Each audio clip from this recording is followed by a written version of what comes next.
welcome to the Kingdom of Netherlands. The French, in our first game of Valor and Fortitude, crossed over the border and defeated Wellington's forces at Tournai.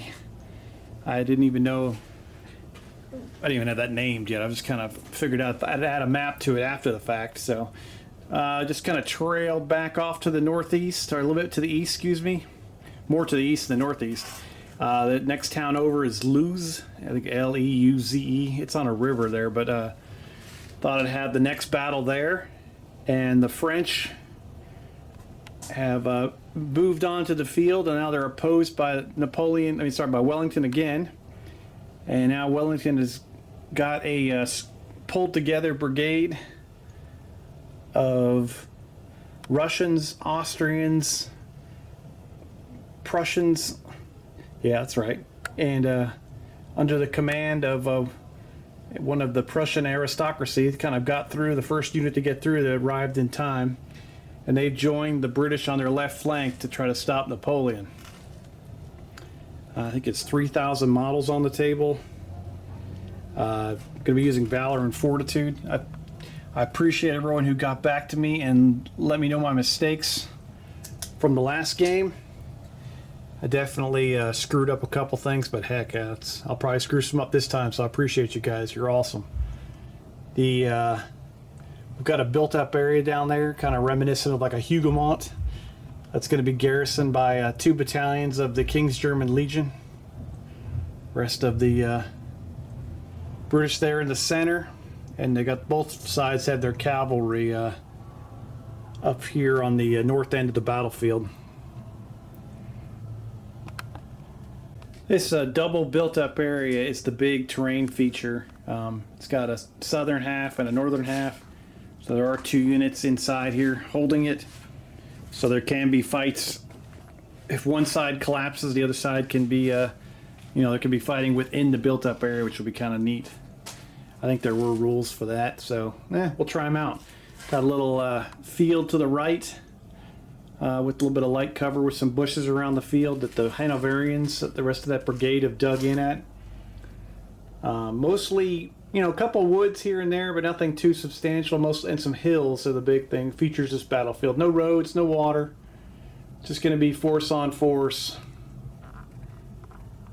And should be rock solid. Good opportunity to just try out these new units that Mike D gave me. Kind of excited about it.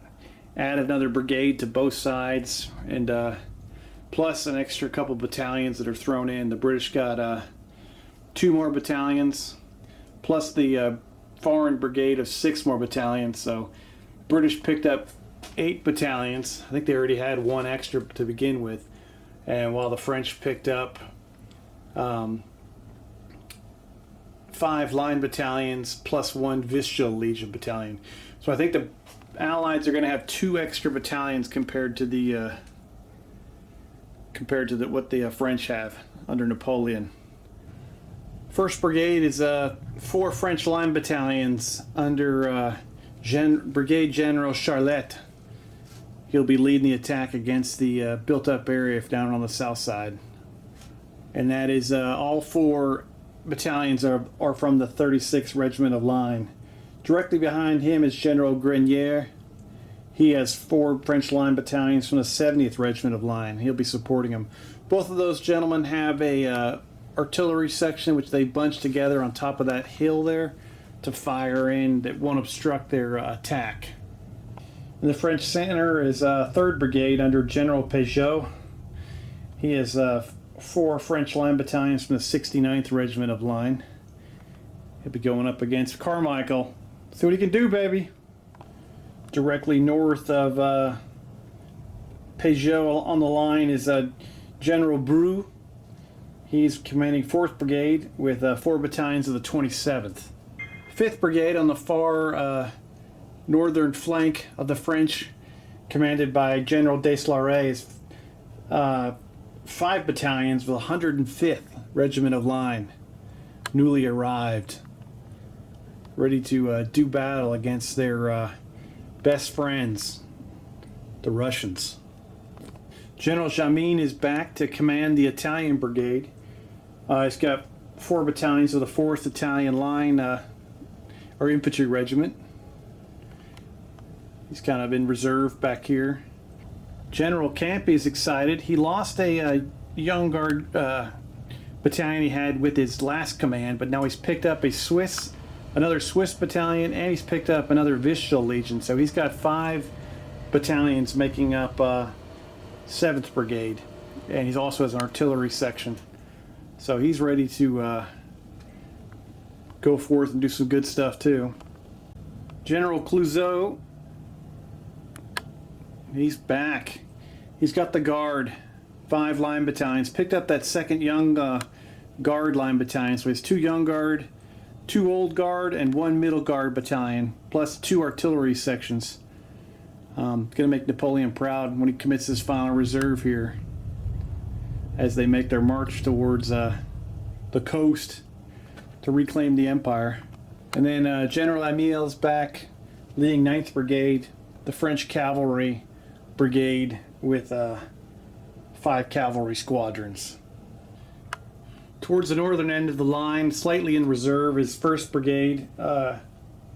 General Halkett, he did a lot of work last battle, so he's been kind of given a little break this time. He's got 4 battalions of British line. 3 battalions of British line and 1 line battalion, field battalion from Hanover. 2nd Brigade's the Hammer. Commanding the brigade is General Carmichael. He's ready. He just got recalled from London. He was at a tea party. Now he's out in the Netherlands getting ready to do some battle here. 6 British line battalions. He's going to carry the weight here. He's hidden behind some hills, and he's right in the center. So it's either the Empire's going to rise or set on Carmichael. No pressure, baby. You got this. He also has the 2 new British line battalions that he brought with him, the 2nd Queen's Own and the 88th Connaught. Is it Connaught Rangers? I might pronounce that wrong. Sorry. I apologize to everybody whoever liked me. Those days are done, baby. Yeah. But the 88th, I might have to avoid pronouncing even English at the end of this battle report. 3rd Brigade in the built-up area. You know him, you love him. General Adam. 2 King's German Legion battalions, infantry battalions, and then he's got his 2 Hanoverian field battalions, plus their artillery piece.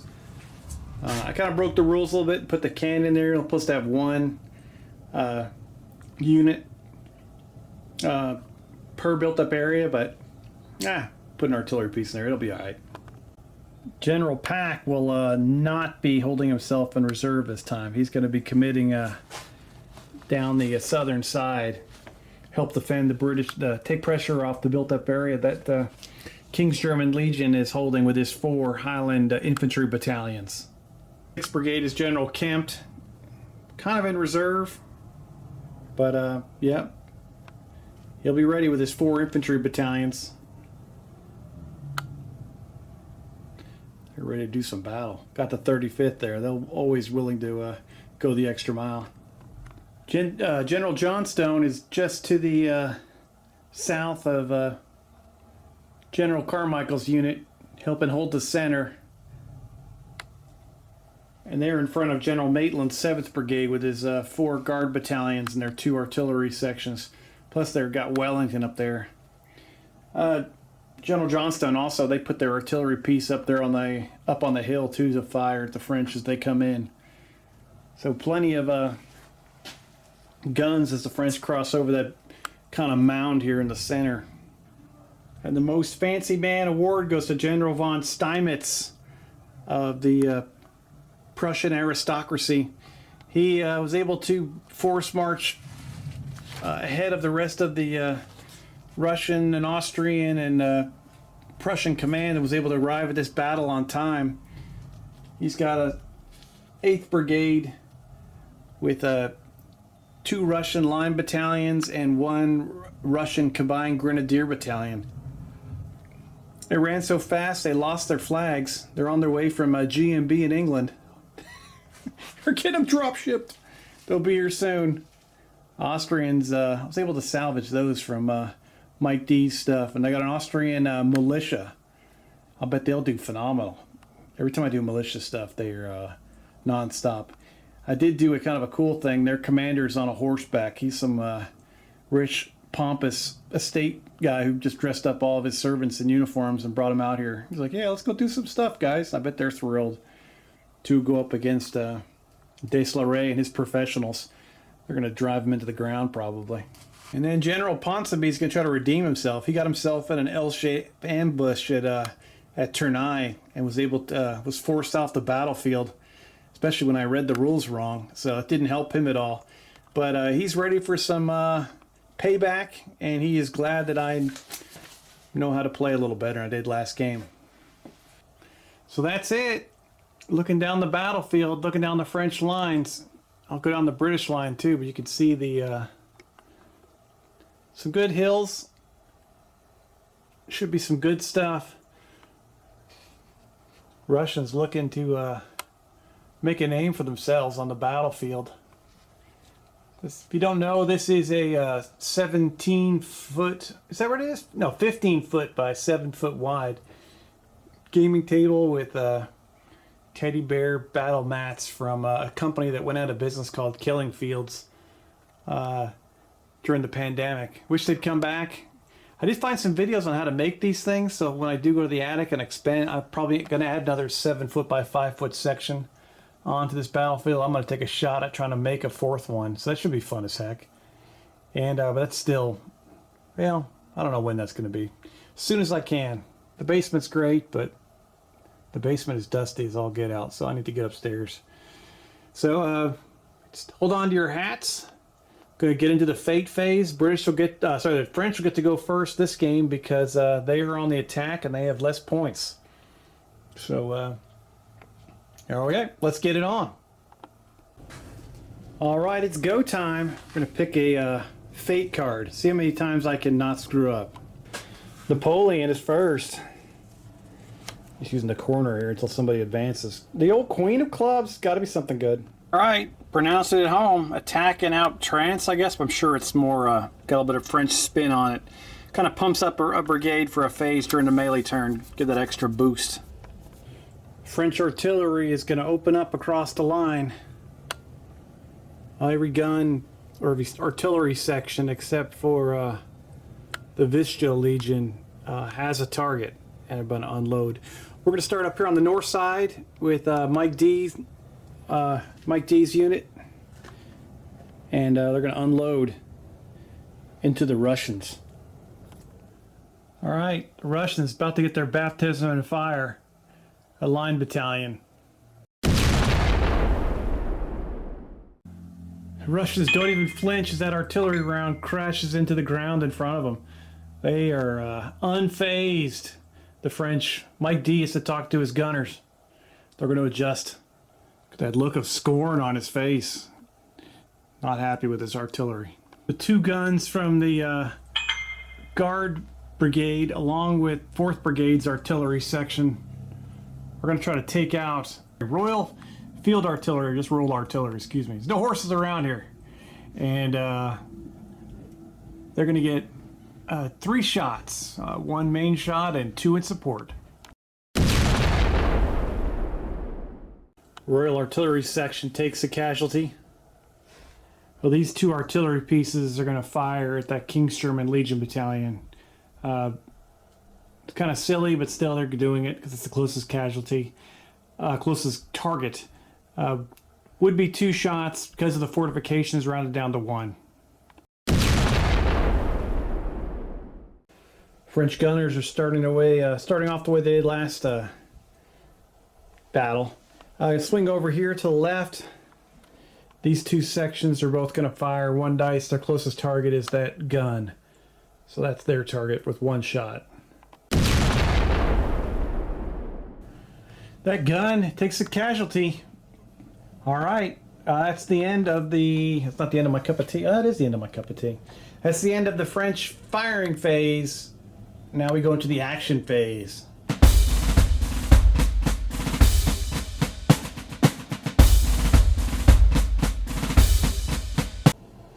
Napoleon appreciates General Deslauriers for bringing up another brigade from Paris. So he's going to give him the free move for the first turn, as they will reform into column of attack and advance towards the Russians. While Mike D is thrilled as his units surge forward down the hill with their date with destiny with the future communists. French are going to hold in the center for a turn or two just to use some crazy tactics, which I have no idea if it'll work or not. I thought of it last night. But General Charlotte and General Grenier with 1st and 2nd Brigades on the south side of the battlefield are going to move into attack column and advance towards whatever the hell this place is, the built-up area. 1st Brigade passes their order. Now we'll do 2nd Brigade. Just like they did at Waterloo, the French going for the diversionary attack against the built-up area on the far left of the battlefield. Get them, buddies! Let's see if they can do it. They're going in hot. About to get smoked with cannonballs and canister. Not sure if it's the right thing, but the rest of the French center is going to hold as the two wings go for the attack. Kind of like how they did in Zulu with the two horns that go out, and then they see if they can surround and pull everything to the body. A little bit of Island Wanda time. All right, that's the end of the French turn. It's time for some British and her allies.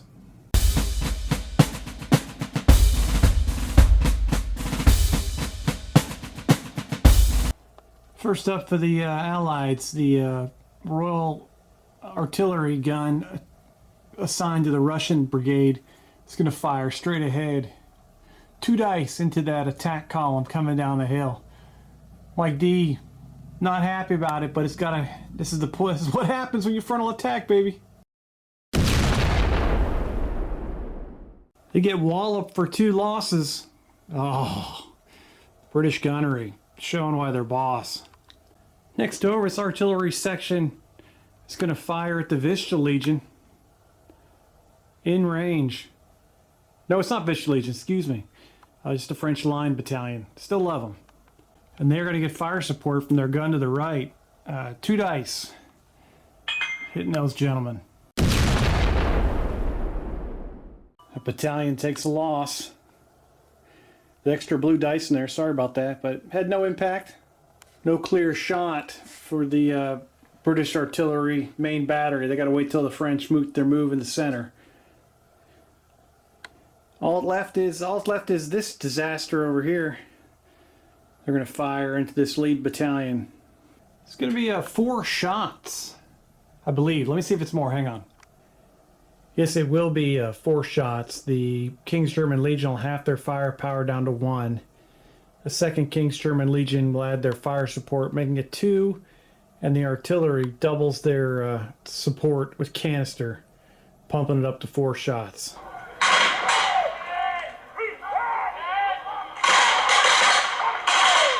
Two losses for that attack column as they head towards the built-up area. For the Allied action phase, the Russians are going to be the free brigade. They're going to change formation into attack column because they're not British. They can't shoot good either, so I tweaked their stats a little bit to try to capture some of the rules that black powder. So they can fight like hell, and they can take a lot of casualties, but they can't shoot the best. They're going to reform up, and they're going to advance in attack column to a date with destiny with Deslauriers' brigade. Oh, this is going to be a blast. They're coming across the valley at each other. Oh boy.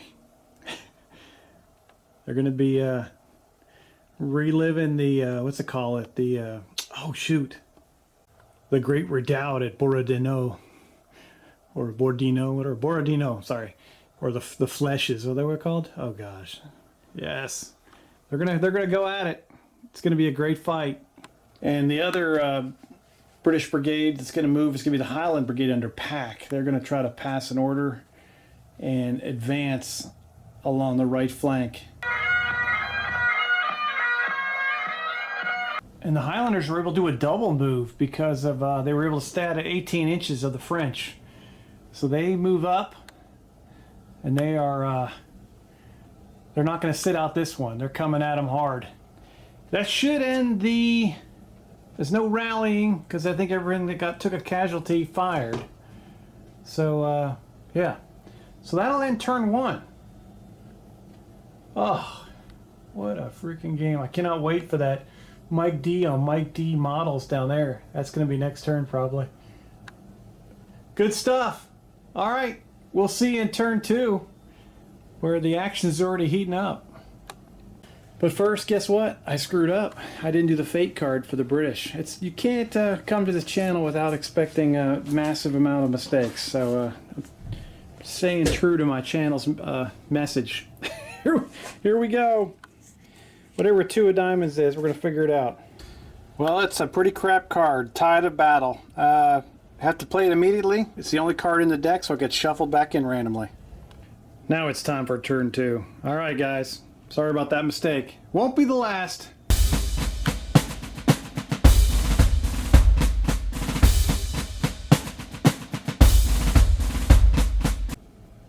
Alright, turn 2 for the French is going to start off with a fake card.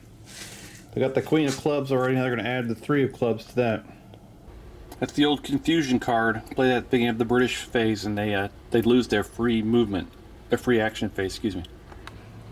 Starting over here on the north side with Deslauret's brigade. His artillery pieces. The Russians are kind of in that impression they can't, or depression they can't see him. The Australian, I'm sorry, wish it was Australian. The Austrian infantry unit up there on the ridge, they're going to fire a round at them.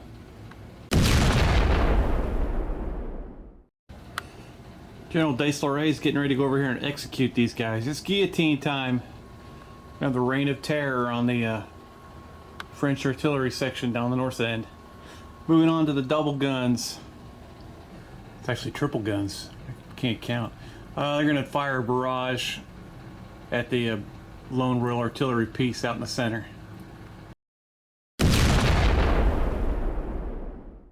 That artillery section is now shook. They'll have to take a valor check real quick. It is in the fire phase. They need a 3+.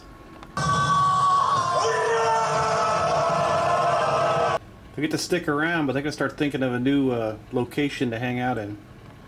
These artillery pieces down by the south end attacking the built-up area to go silent as the French go into the attack. They'll probably move in the action phase to get an angle on the Hanoverians. These last 2 sections are elevated on a hill. They'll fire in at the King's German Legion. 1 dice. Oh, they'll fire at that artillery piece. That's the closest target. Oh, they miss. Alright, we're going to get some skirmish fire from the French as they close in. Since their firing will be reduced down to 1 no matter which way I do, even if I support with 2 shots, it's still 3 dice gets cut down to 1 in this rule system. So these 2 attack columns one will fire at the brigade on the left, or the battalion on the left, and the other one will fire at the battalion on the right of both of the King's German Legion. Just to keep it smooth and quick, we'll mark them with a purple die and a blue die so you can tell who shot who.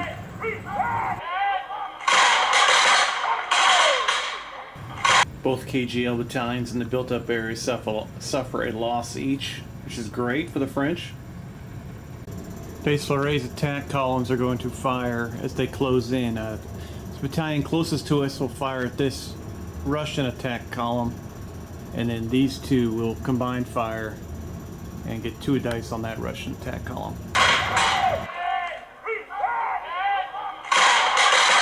Oh, Mike Dean needs to take his troops to the shooting range like Carmichael used to in my sharp practice games. They can't hit water if they fell out of a boat. Alright, they're just shooting to the ground, having a good time. Alright, it is time for the French action phase. Let's do some fun stuff.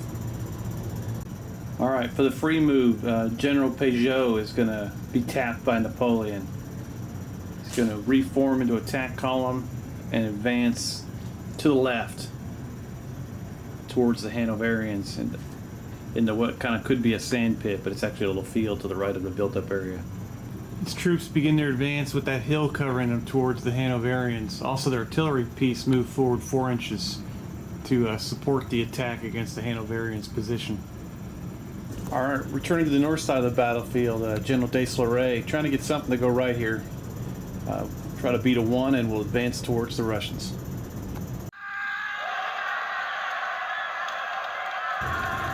Two of the battalions of the 105th make contact with these attack columns. The rest are in support. The one unit with 2 losses did not move. General Deslorey is going to try to beat a 4+ and rally a casualty off them, or a loss.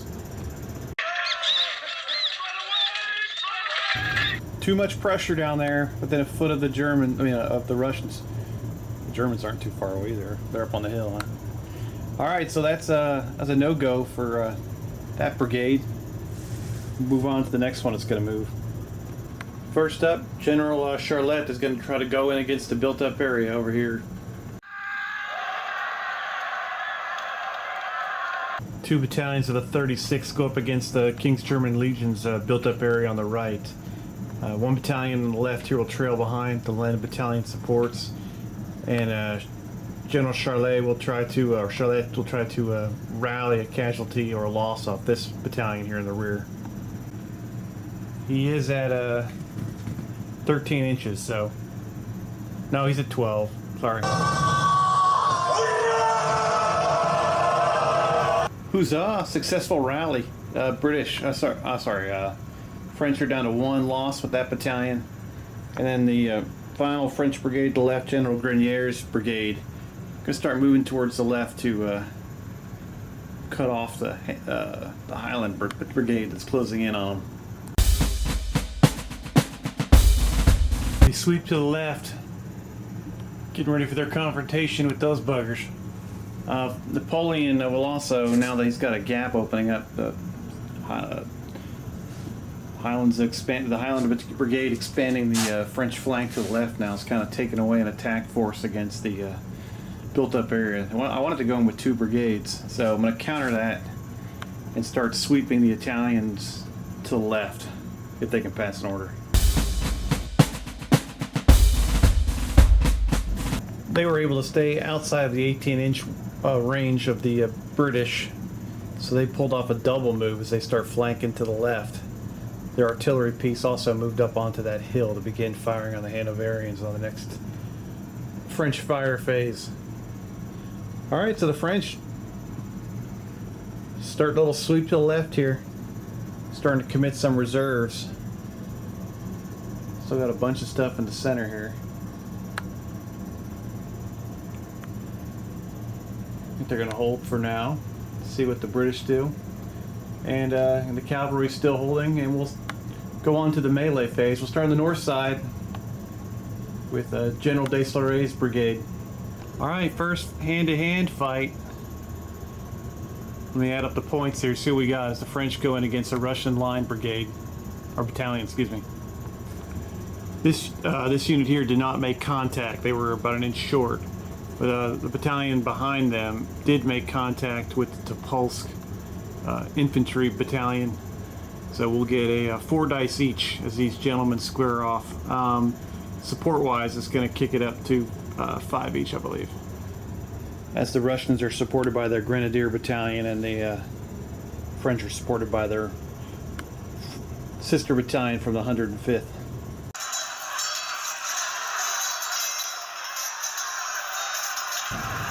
French were able to win that first hand-to-hand. They take 2 losses versus the Russians 3, but they're going to need to do that because the Russians have a higher tenacity than them.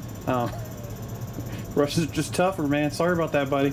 But they win that. No one shook. No real valor checks this time. And we go on to the hand-to-hand next door, where it's I believe it's the same thing. It'll be 5-on-5. Both having battalion supports. That's the Russian line battalion from Azov against the 4th Battalion, 105th of the French.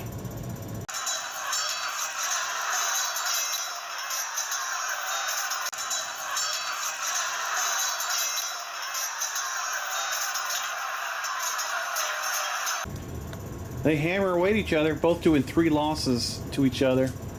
Oof. Getting brutal over here in the Gulch of Eternal Pain. That's what we're going to name it. Yeah, it's going to be real fun when cavalry starts jumping into this crap, too.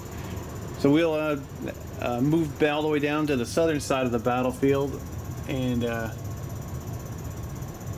as General Charlotte's battalions reach the outer walls against the King's German Legion. So this should be a brutal one. 2 French attack columns going at the same time against this King's German Legion battalion. So they're going to get 5 dice. King's German Legion gets an extra dice for being in defensible terrain, plus they have a battalion support. Because these guys are not being attacked by hand. The French chose not to attack both at the same time. So it's going to be a lot of dice here. Yeah, 6 on 6.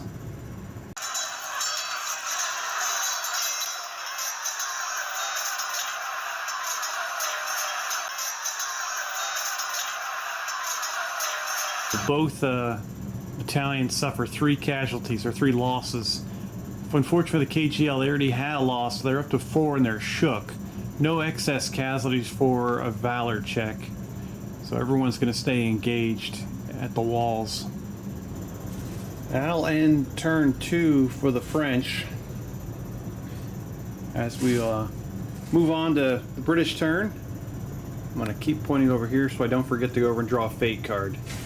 But French are maneuvering heavily into the area of the built-up area, trying to take it. They've got it's like 4 brigades closing in on the objective now.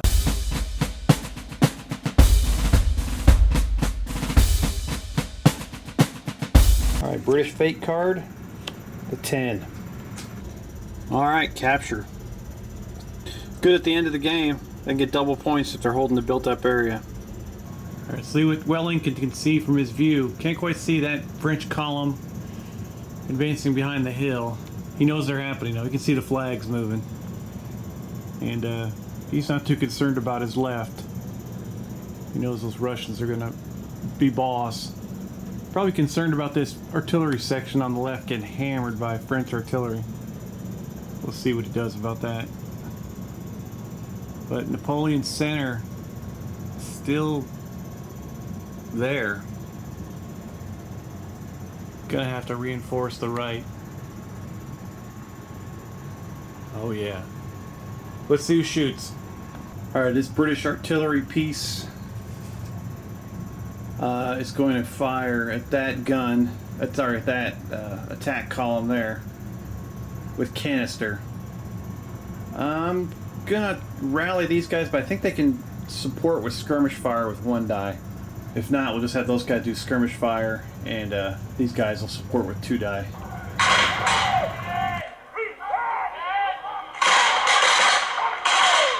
3rd Battalion of the 36th Regiment of the Line reels back with 3 casualties or 3 losses. So they get hammered from fire inside of the built-up area. This front artillery section here is going to hold fire and attempt to rally. This section will fire by itself, 1 shot across at the French Line Battalion again. British 9-pounders reach out and do another loss to this French infantry battalion. Not too shabby. And we're going to see what the Royal Artillery piece or section with the Russians even can shoot at. I'm sure one of these guys is up on the ridge line. Yeah, their best shot will be against the 1st Battalion that Deslorey was unable to rally. They're up to 3 losses now, so those 9-pounders rock into their ranks. I just got to check the Hanoverians down here, but I think the only thing they could shoot at would be the French that are engaged in hand-to-hand. Yeah, it's a no shot for the time being. Alright, going on to the action phase. Start off down here with the King's German Legion. Going to give them the automatic. French, not yet. They're not going to oppose. They're not going to take away the automatic yet. They can do whenever they've got that fate card if they want to do it. 2 Hanoverian field battalions advance out of that little field they were in and have tacked into or lending support to the King's German Legion in distress. Yeah, they slam into the side of this unit here.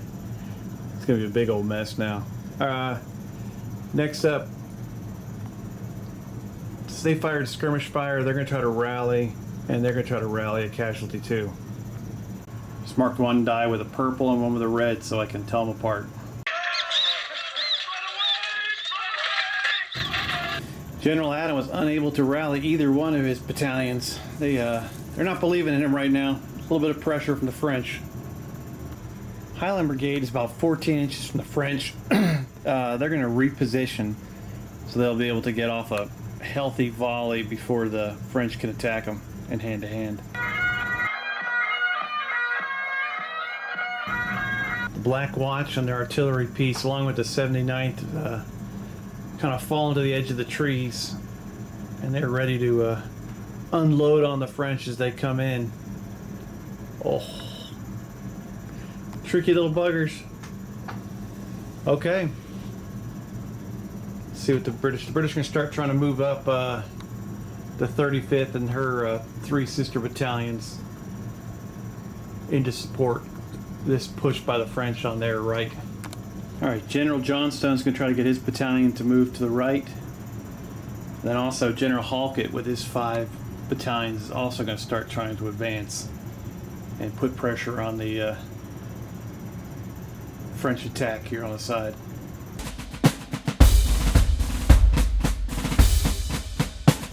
General Johnstone's battalions move forward up to the edge of the built-up area. Next up will be General Halkett as he moves forward and tries to put pressure on this pincer move by the French against the built-up area. It's actually over there, isn't it? Yeah, there it is. What a mess.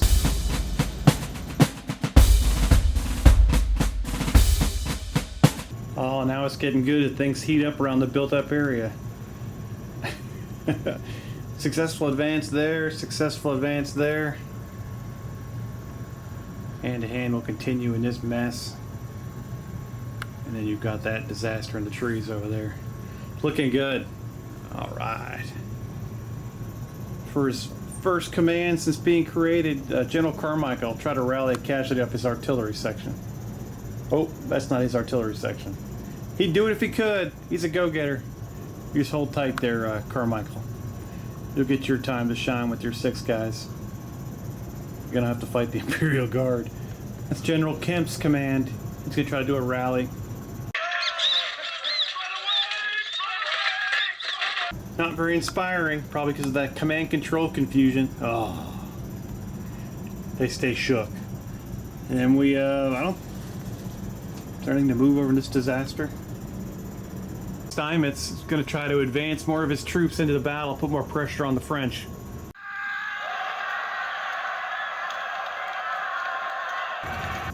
The Prussian general wants to overpower his creator. He's pushed the Austrians to the left of their regular infantry. The Grenadiers have gone in and hand-to-hand against the French line on the far right. Also, the Prussians have gone into the woods. They're in hand-to-hand now. Austrian militias come in to support more. Oh, it's a mess down here. Oh, I love it. And von Steinmetz will also try to rally casualties off a couple of his battalions. Try to get them psyched up. His two Russian line battalions both have 3 losses, so he's gonna try to shake one off each with a little bit of encouragement.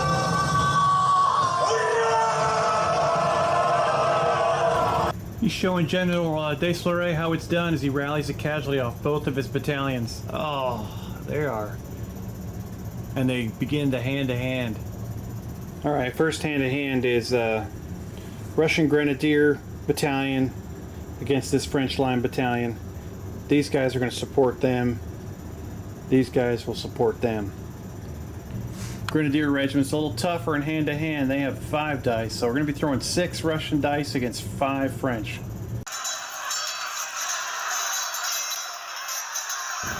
The French, fighting for their lives, win that hand-to-hand. They do 3 casualties on the Russian... yeah, these guys are like coneheads. Just for the Pavlovsky, something like that, Grenadiers. But they didn't have enough of them to make a full battalion. So the Moscow Grenadiers take 3 casualties or 3 losses, and the French take 2 as they hold off against the push on their right. Move over to the next hand-to-hand. French don't really have an option to support these guys by themselves, standing toe-to-toe against both of these battalions. 5 for the Russian-Austrian attack, 4 for the French.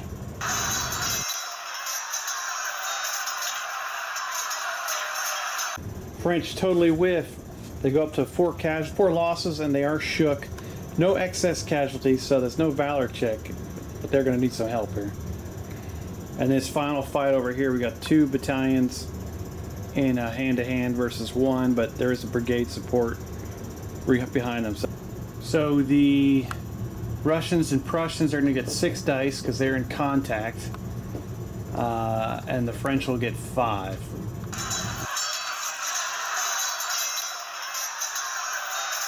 Right now they both have 3 casualties. I think I forgot my Elan rule earlier, but we're gonna resurrect it real quick. There was one to reroll, so the French will reroll that one.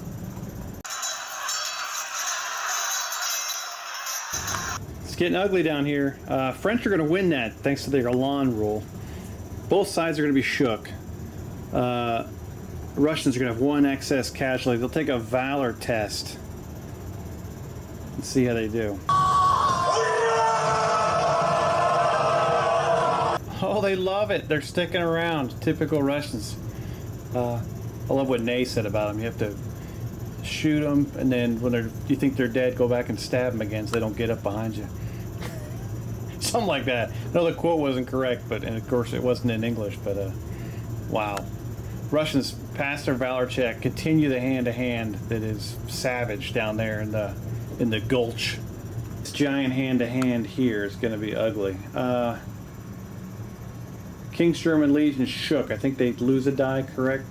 But then they got the Hanoverians are also engaged, and they have a brigade support against 2 engaged French battalions with a brigade support against and a built-up area. What a mess. After all the modifiers, both forces will go to 7 die each. This is going to be a disaster. Someone's not going home tonight.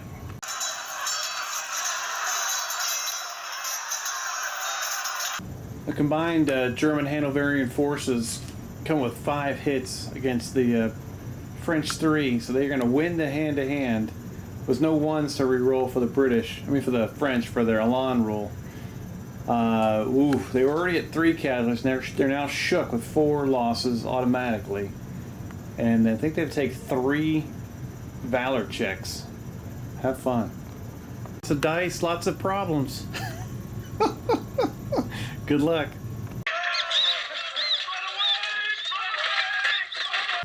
Alright, 1st Battalion 36 breaks against the walls of the built-up area.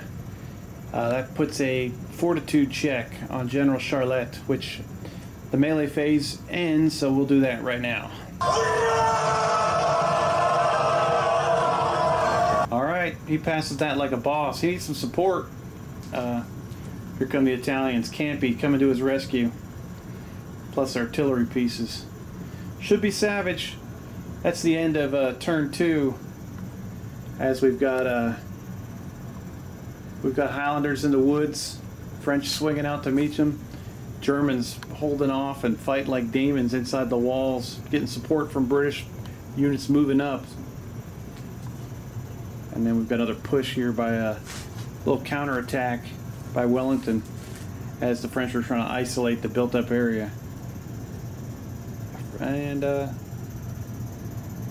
rest of the line is static in reserve, and then you've got the Battle of Eternal Peril over here in the... What a mess.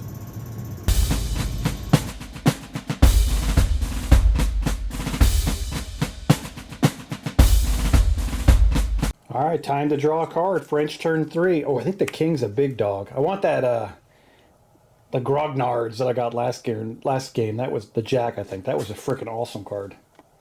I guess it's kind of cool. Play this card. Vive l'Emperor.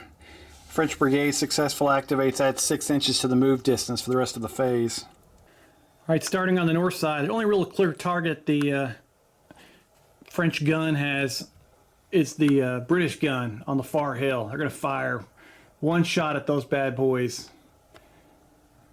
And he's going to try to duck and weave the cannonball. Drills him for a loss. It's outstanding. First hit for Desailly. Oh, he drilled him for a loss. Outstanding. The first hit for Desailly's artillery section. That stern look finally paying off. Late game artillery heroics. The triple threat is going to try to wipe out the British artillery piece. It's already shook. 2 more casualties. They'll have to take 2 tests here to pass, needing 3 pluses.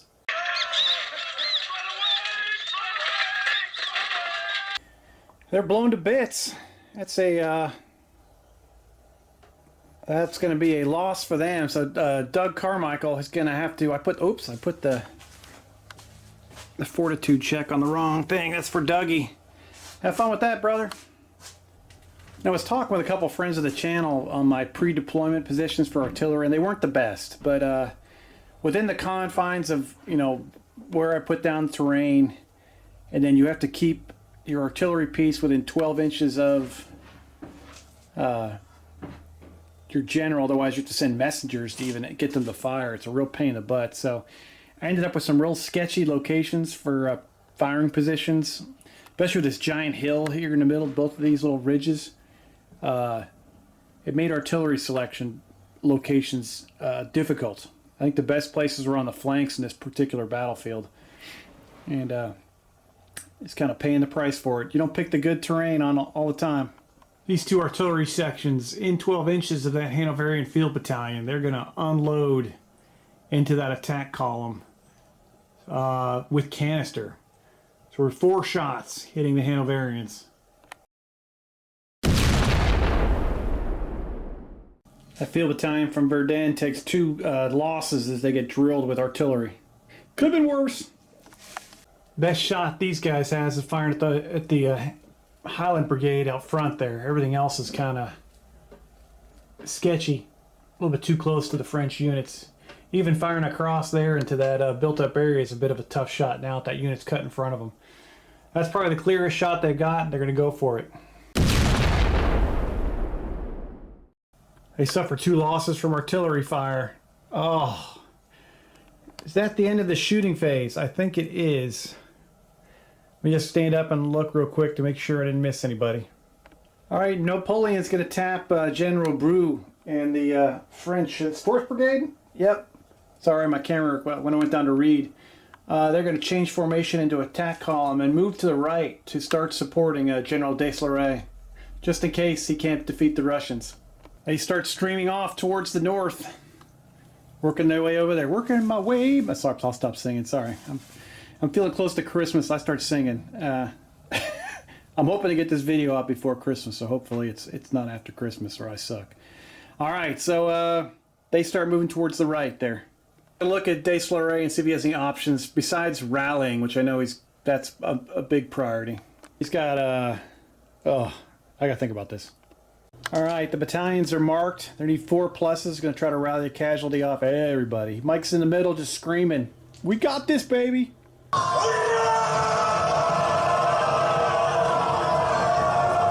Mike D was able to rally 3 of the 4 battalions, which is not too bad. 1 was untouched. Far battalion is still shook. The other one, it's clear to shake and pulled casualties off everybody. Cavalry is going to try to move to the left to fill the hole vacated by General Bru's battalion. Don't want to weaken the center too much.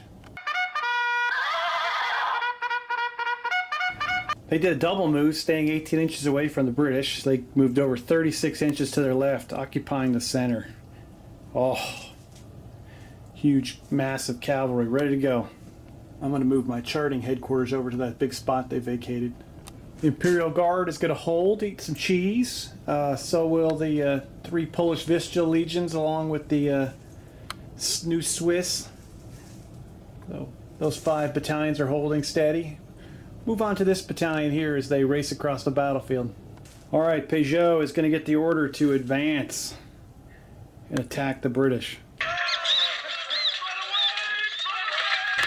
Oh, command confusion. They don't, they can't do it. All right, Peugeot struggling. He is pointing and no one's listening to him. They think he's stupid. They won't listen to him this turn. Maybe next turn. Sorry, buddy. That's going to piss off Charlotte. He's looking over at him like he's an idiot. He's under pressure here. He's going to try to see if he can get his guys motivated. More confusion for the French. They're on a struggle bus here. Is it Jamin, or oh God, what's his name? Jamin. See what he can do with the Italian brigade. The Italians showing the French how it's done. Perfect formation. Closing in on the built-up area. They didn't quite reach it though. Last up. Let's see if the French paralysis continues as this brigade will advance towards the Highland Brigade. Side note, Napoleon has shifted over here. He's worried about Deslaray's command buckling for the Russians until the reinforcements arrive. He galloped over there like he did in the movie, leading the cavalry charge. Of course, the cavalry went the other direction.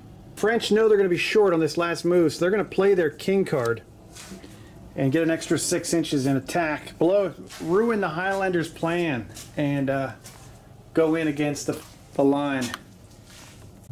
General Grenier is looking to get his marshal's baton as he leads his boys in. Perfect. He knows exactly how to maximize the modifiers on this rule set. Good job, buddy. That's the end of the action phase as we have 2 French brigades fail. We're starting here on the south side. And they're going to play another fake card down here, the one that increases their to hit by 1. I know the Highland Battalion is going to have 6 attacks. I gave the Highlanders 1 extra attack die to hit, or melee die, just because they're badasses. So now I got to add up the French. French are going to end up with 11 dice. Wow. Just because of the bonus for and they're stuck in with 2 each on 2 on each side, and then 1 brigade support. So that's pretty awesome. They're getting 3 from their side supports and 1 from the rear. Plus they get an extra attack in the center.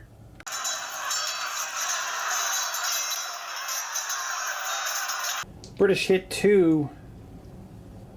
French hit 5 so far. With the Elan rule, they get to roll 2 of their 1s over. The 91st is hammered. They are shook. They have to take 4 Valor checks to see if they explode as they get rocked by 6 hits on top of the 2 they already had. The French center battalion suffered 2 casualties, or 2 losses.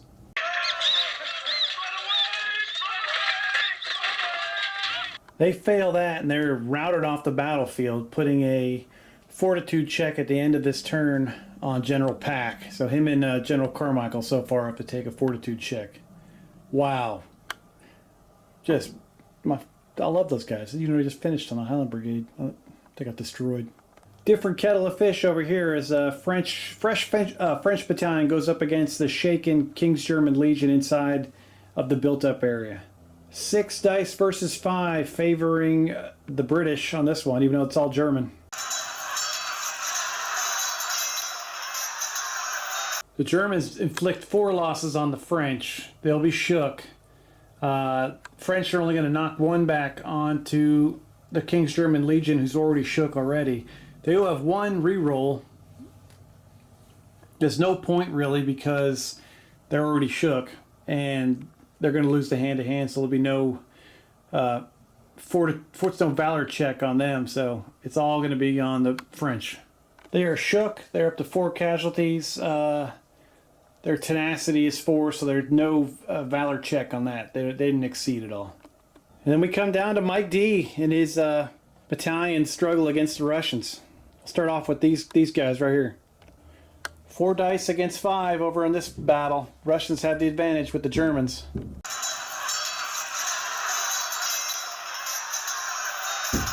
Holy Holy cow, the Russians choked big time. Let me look again. That was nuts. I think they only did one casualty to the French. So the Russian Azov battalion's got to pass, or Azov has got to pass 3 fortitude checks. Oh, what a fight as the French defeat that Russian unit, send them packing. Puts a loss on, is it von Steinmetz? He's got to make a fortitude check at the end of the turn. That's 3 now for the forces of Wellington. All right, next up, this battalion for the French against 2. It's got the Austrian militia and what's it call it? Another Russian line battalion. They are supported. The French are a unit behind them. Another 6 versus 5 situation here.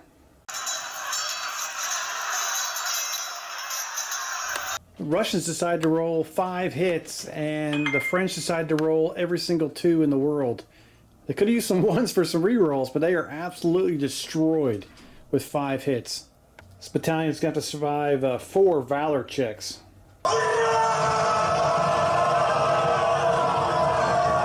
Under the gaze of Napoleon himself, that battalion colonel pulls out a miracle, keeps his unit on the field.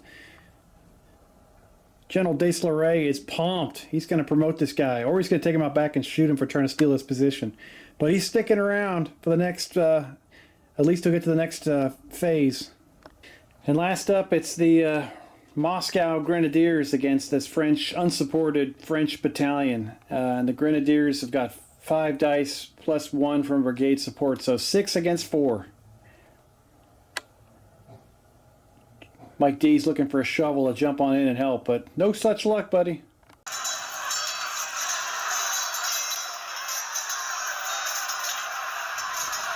The Russians pour 3 hits into the French. The French only return 1 hit. They do have a 1 to reroll, so let's see if they can do an extra casualty on the Moscow Grenadiers.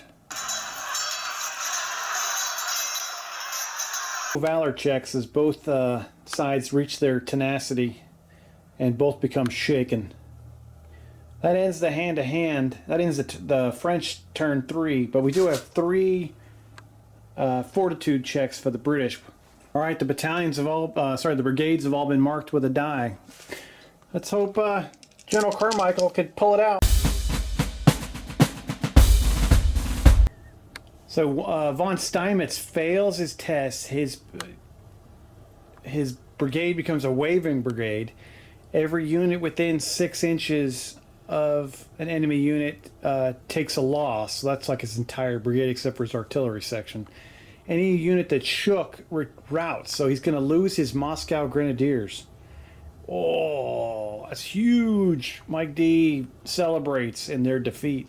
All right, I like that much better. I screwed that up last time. I think it was a previous version when I watched a review on Little Wars TV. It basically wiped out the entire brigade when they failed that check. I like that better. So they're back to being normal. Their wavering's over. The defeat was marked on Wellington. He keeps that. I think you can get double duty if you get destroyed a couple times. Every time you waver, you can build up a nice little collection of defeat tokens. But that's one of the main mechanisms at the end of the game to see who's the winner and the loser.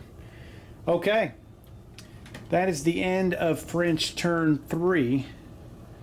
What a mess. French did a lot. They moved a lot of units around. They did some shifting. I don't know if it was a good idea, but ended up putting a lot of pressure on the British lines, forcing them to take all those fortitude checks.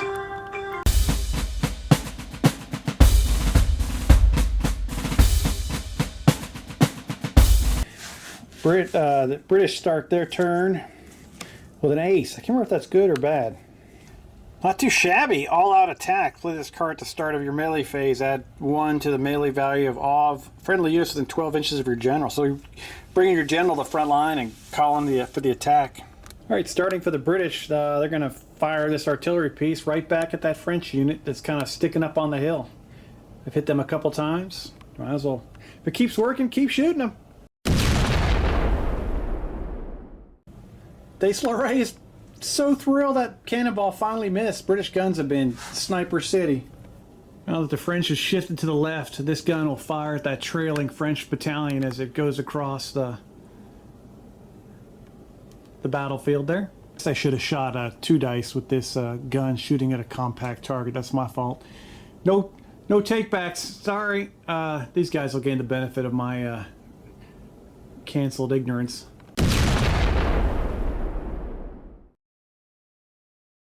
Moving too fast. They were good against stationary targets. These guys pivoting to the right throws off the gunnery range. They miss both.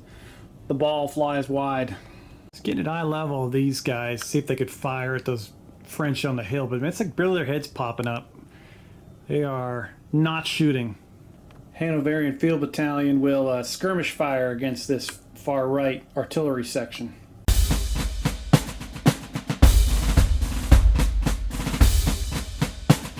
That gun will suffer a casualty. And then these guys are going to combo fire on the Italians as they come on in.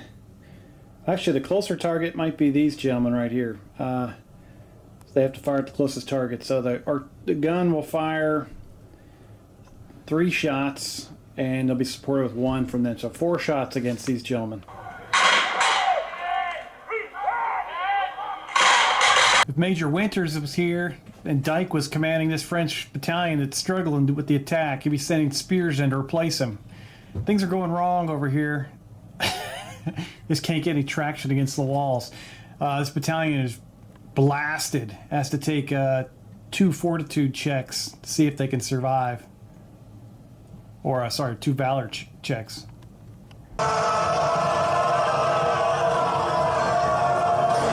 Thankfully, it was the fire phase, so they were able to pass that. This Highland Brigade will fire straight ahead into that unit with a full barrage. Shots hitting them, and then we're going to get follow-up fire with the artillery piece enfilading this far right battalion with canister with support from this other Highland battalion, so it's going to be just as brutal. The first volley was a bit disappointing, just 1 loss. They go up to 3 casualties on that center group. These gentlemen, oof. The gun's firing 3 shots at a dense 4 shots at a dense target, so there'll be 5 dice hitting these guys in the side.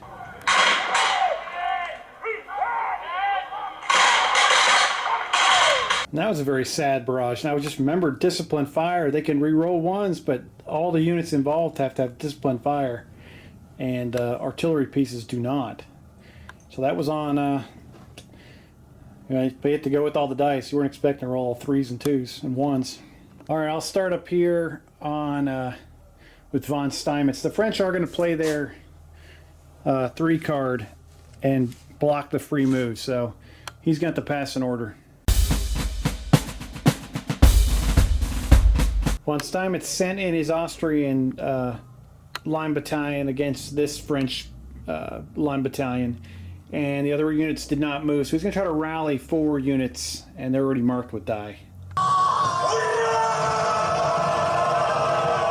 He's able to rally off 2 casualties off 2 of his line battalions, and then he fails on the artillery section in this far German unit. Sorry, pre-German, Prussian. He's going to try to pass an order with Ponsonby and move forward a little bit. Not into the attack, but just get closer in case they get called later. French commit the center. They'll be able to wipe them out. General Kemp wants to change into open order and move up behind these trees to pose a threat to the French. There they go, moving forward. Other side of the trees from the French. Kind of blocking the threat posed by the cavalry, but gonna have to do something in case the Russians snap. Or the Russians continue to snap, because they're just 1 battalion left. Now it's all Austrians and Prussians. Sorry, Doug. Carmichael holding the center with his Ultra battalion, waiting for the... he's got to counter the French Guard and the Official Legion and the Swiss. British Guard. I know I said I was going to commit them. They got to hold. These gentlemen are going to try to move forward. Well, I'm going to hold there. So I want the French to come to me and get shot. General Johnstone's going to move into open order and move into that field vacated by the Hanoverians. Moving up the side of the built-up area.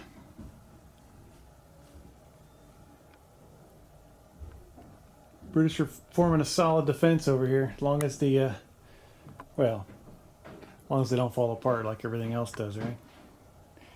Built-up area, heck of a good fight. Waiting for the Italians to get in there next turn. That should be a good test for the King's German Legion.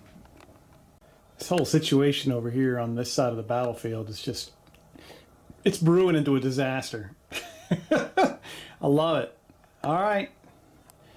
I think that's the end of, yeah, because none of the other units can move because they all fired.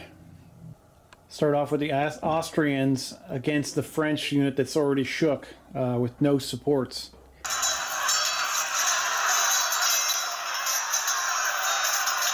Pretty pathetic hand-to-hand. These guys must be getting tired or not willing to fight. Maybe they served together in Moscow. The Austrians miss everything. The French only hit one, but the French do with their elan have 2 1s to re-roll. Austrians suffer 2 casualties, reach their tenacity of 3. No excess casualties for no fortitude check. Move on to the next hand-to-hand. I got 2 units against this French line that shook, but the French line is supported. 6 versus 4.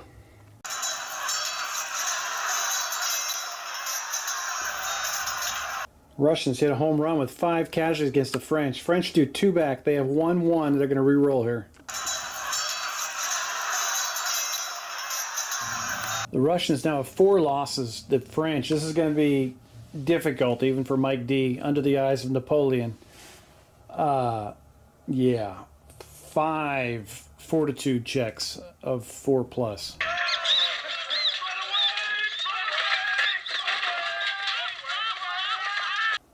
That was a tall order after that butt kicking. So no shame there. They failed they fail a couple of those valor checks in there, so they're gone. Mike D takes a fortitude marker. He'll be doing that at the end of the turn. Hopefully he doesn't go waver.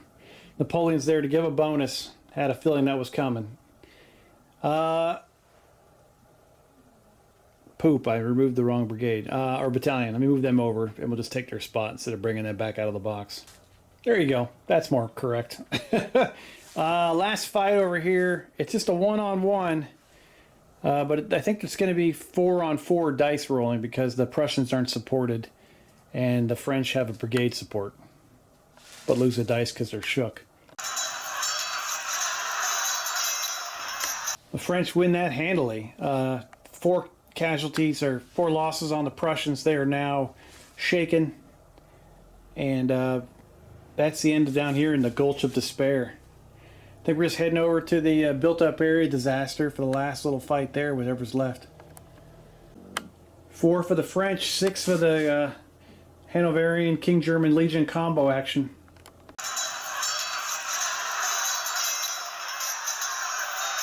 Oh my gosh, you can believe it. They tie 3-3, and I think in this game, I'm 90% sure the defender wins. So the KGL will have to take 3 fortitude checks. Oh, or 3 valor checks, sorry.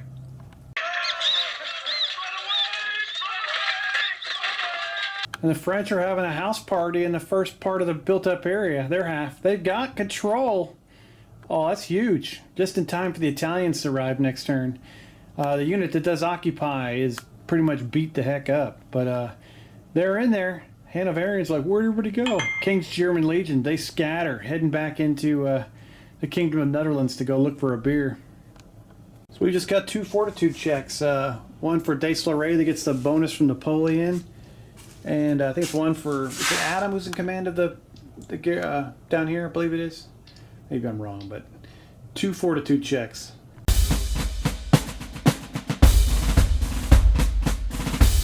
Adams' brigade wavers, putting other defeat onto Napoleon. His artillery section is now goes up a casualty. They are shaken. King's German Legion picks up a 3rd casualty. They still have room to grow. Hanoverian Field Battalion picks up a casualty, and this one picks up their third, and they are also shook now. So problems for Adam as his command is cut in half by the penetrating French attack. As we look over at the Reaper drone over the battlefield, got problems.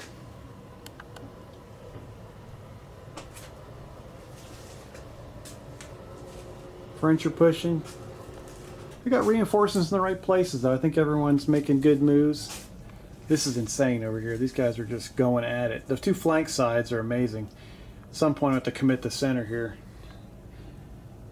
I think it's going to be this turn because I don't want to wait too long like last turn. So yes, it's time. Turn whatever the heck it is next. It'll be the turn of reckoning.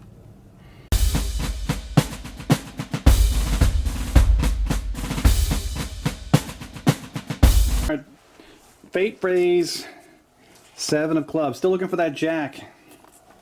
That's an old direct fire one. You can shoot a little better and add a point of damage or an extra die. No time like the present. Spend it. Desloray's artillery piece. Gonna unload with 2 dice. 1 hit on that Royal Artillery piece. They lose another loss. They've got 2 now and they're shook. The triple threat can see that battalion right there. I think that's the end of skilling. They're going to get 4 shots because they're shooting at a dense target. Just 1 loss on that line battalion. These guys are going to pound the Hanoverian Brigade again with 3 shots. Or is it 4? Yes, 2 for canister and then 1 of the dense targets, so 4 shots. Oh, they were already shook, so they're going to take a 3 + 3 fortitude tests because we were in the fire phase. There's just too much firepower on the field battalion from Verdun as they shatter and run. Put a fortitude marker on General Adam. See if he can roll better next turn. And then the 2 last artillery pieces will fire on the King's German Legion artillery section. 3 French line battalions will use skirmish fire, 3 shots into the Highland Brigade battalion.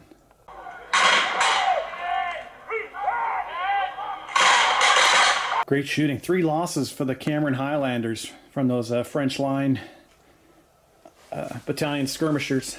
It's the end of the shooting phase for the French. We'll go into action phase. I'm not sure when I give the free one to. I guess technically these guys could skirmish fire against the boys next door with just 1 die. Guess that shows you every shot counts. That's their 4th loss, and they are now shook, which will make a big difference in the upcoming hand-to-hand.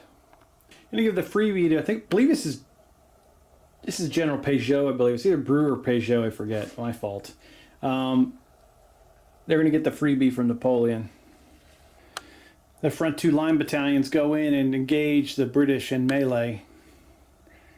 Oh yeah, that should be good. The other 2, one's in rear for brigade support, and the other one couldn't get far enough. It's on the right-hand flank. All right, try to activate General Charlotte. And he's going to try to take care of this Hanoverian Field Battalion. All right, they go in against the Hanoverians. So they can also, the Hanoverians are up against a building, so it's basically they're being touched by 3 French battalions. This will be the lead attack battalion here with only 1 loss. The other 2 are broken. Also, he will try to, since they didn't move, he'll try to rally a casualty off them. He fails to rally. Italians are up next. They're going to try to slam into the King's German Legion. Or they have 2 battalions that make contact with the King's German Legion. This battalion is a little short on the left, and then these guys are going to be the brigade support in the rear. Next up, this wonderfully formed up unit, after firing skirmish fire, will go in against the Cameron Highlanders so they can pass an order. It will go in on the attack. They're going to nominate this far left platoon, or sorry, battalion, as their lead unit since they have no losses. Oof. All right, good luck. General Campy's going to try to order his 5 battalions forward. They weren't quite ready yet, not going anywhere. Next up's General Emile and the cavalry brigade. They're going to move forward. There goes the cavalry, dashing across the battlefield towards the flank of those gentlemen. Oh, good luck. Now the guard will advance. The guard streams out behind the cavalry screen. The French are beginning their all-out attack against the British across the line. Oof. This brigade's up next. And then there was one. It's just Deslauret. See if he can pass an order.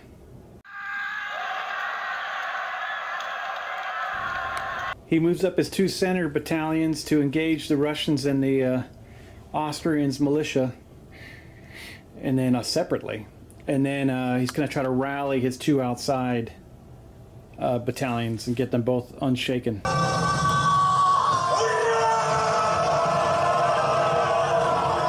Both battalions are unshaken now as the you look down the line. French, besides the Swiss and the Polish, they probably tried to order them in French and they didn't understand. French are pushing all the way across. Hell of a good battle. Okay, time for some hand-to-hand. I'll start down here at the north side because I'm down here. Boom. Because they're shaking, the Austrians are 2 hand-to-hand and the French are 4. So a little advantage here.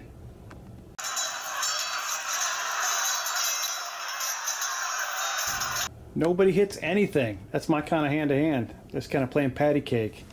Go on to the next one. Russians aren't playing. They've got they'll attack with, I think they attack with 4? Yeah, 4 against the French 4 as well.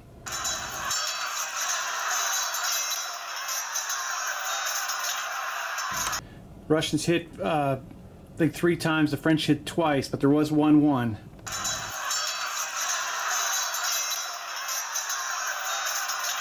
It's a draw. Both units are shook. French are at 4, the Russians are at 5. The French have to take 2 fortitude checks because the draw goes to the defender.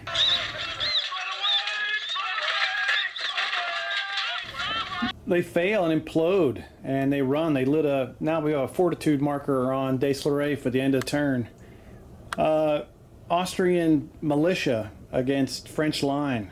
Oh, have fun.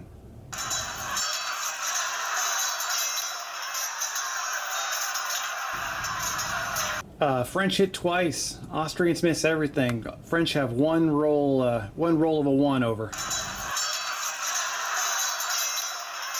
Austrians only have a fortitude of 2, sorry, a tenacity of 2, so they have 1 excess casualty. They've got to take a fortitude check. Austrian militia shatters, putting a fortitude check on von Steinmetz. Now you got the Prussians who are shook against a non-shook French line. 3 against 4. Prussians inflict 1 loss on the French, shaking them again. French have 2 losses on them so far, going for a 3rd. They have 2 excess casualties on the Prussians. They've got to do 2 fortitude checks. Prussian line passed like a boss. All right, good job. All right, so we got some Valor tests. We failed down here, so we got some fortitude checks for both generals to see if they can keep it together. A lot of shaken units right now, so failure is could be catastrophic. Hand to hand down here in the center, French will go in with 7 attacks. British attacking back with 5.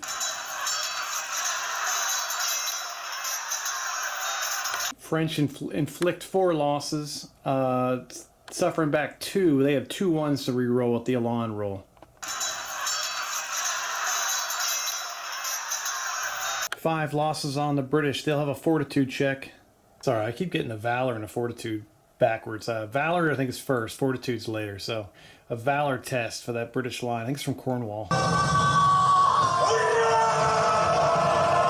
I apologize. That was the 59th for the 2nd Nottingham. They are shook now with 4 casualties. A French line battalion. The 2nd Battalion has 2 losses. But the 2nd Nottingham does not break. They hold strong. All right, next up, the Hanoverian Field Battalion against this onslaught from everywhere. 9 against 3. Yeah, that sounds fair. Well, if anything, the Hanoverian's going to go out like a boss. They've suffered 5 casualties so far. Their tenacity's only 3. The French have 1 reroll with their Elan roll. French Line Battalion is shook with 4 casualties. The Hanoverians suffer 6 casualties. They take 5 Valor checks. Oh, that's always a sure thing.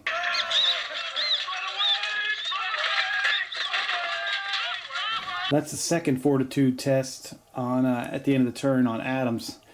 Now the King's German Legion's artillery section have to fight against the onslaught of the Italians. It's not too bad. 7 for the Italians, 5 for the King's German Legion.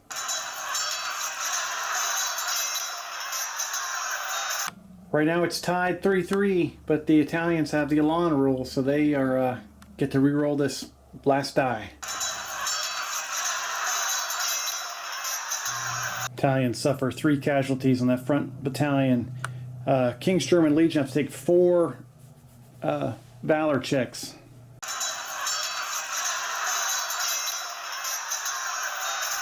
General Adams' brigade is shattered. They run off the battlefield. Everything's gone. They put another loss on Wellington. The Italians move in and occupy the 2nd part of the built-up area, securing the entire compound. Oh, last hand-to-hand over here. 8 for the French, 5 versus the Cameron Highlanders. Highlanders score 2 hits on the Southside Battalion as they suffer 5 casualties. They have to take, oh crap, 4 Valor tests.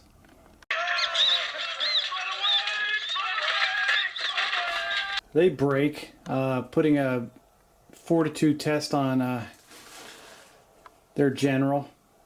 Oh, not looking good over here on the left at all.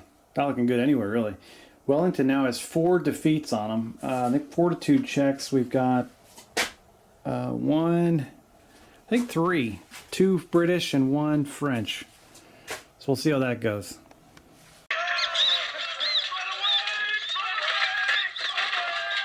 On Steinmetz, the one who passes his Fortitude check. Deslauret fails his waivers, loses a battalion.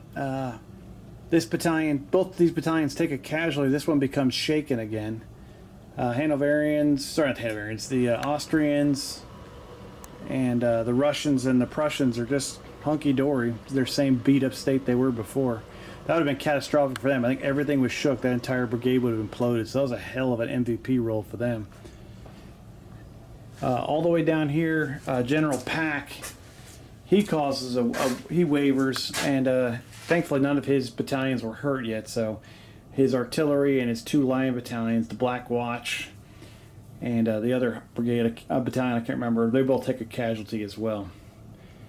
So it might be time to pull back a little bit here, I'm thinking. I don't know. I got to come up with something here for the British.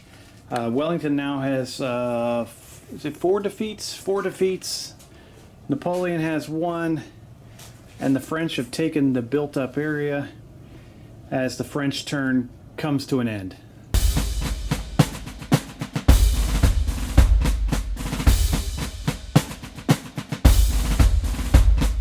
All right, time for turn 4 for the British as we scroll across. Da, da, da, da, da. That's going to be a train wreck. These guys are trying to get out of the way as fast as possible. They have to get out of open order too. I don't know what to do.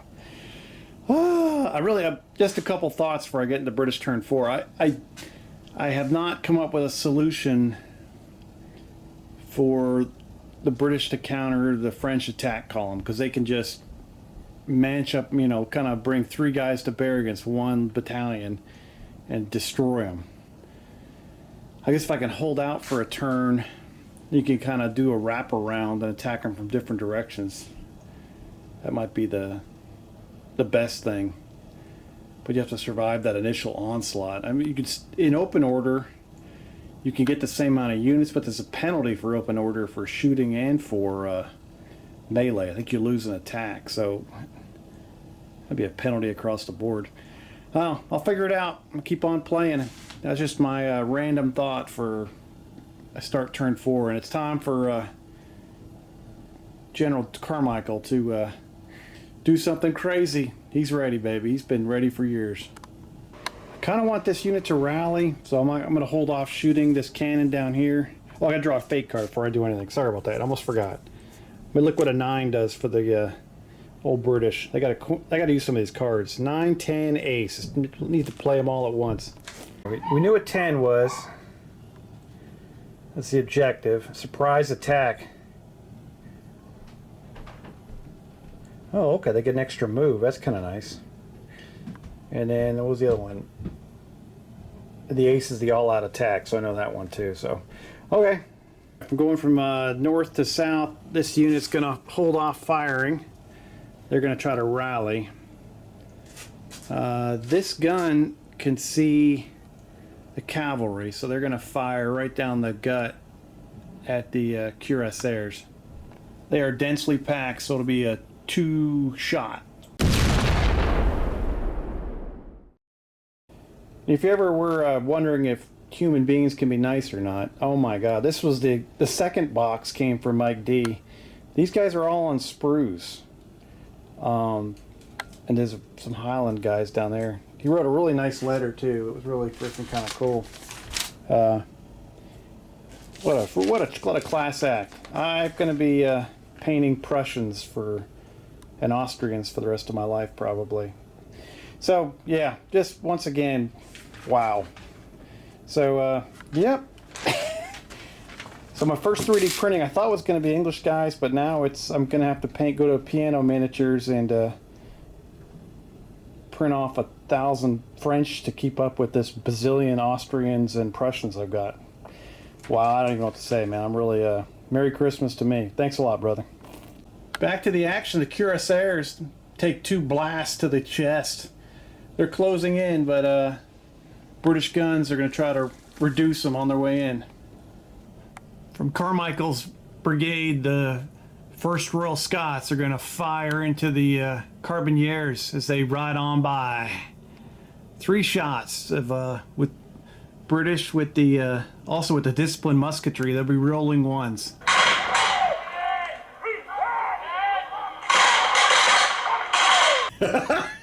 Did you see that crap? All ones. They'll be rolling them all. That's amazing.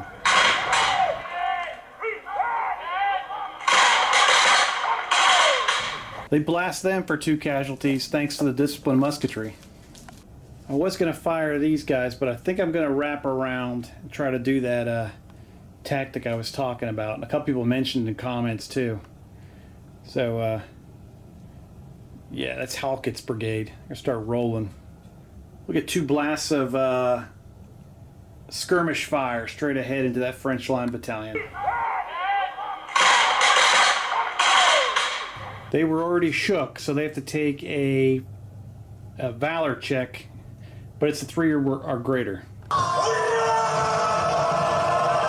Thankfully, no issues there for the French, and then we're going to get the cannonade out of this corner here as the Highlanders fire out of the trees into the side of this battalion, and the gun will lead off the blast. So this is kind of a enfilading shot, canister shot into a dense formation with supporting fire. So the cannon itself is going to be throwing out 4 dice, and then it'll be 5th dice from the supporting unit.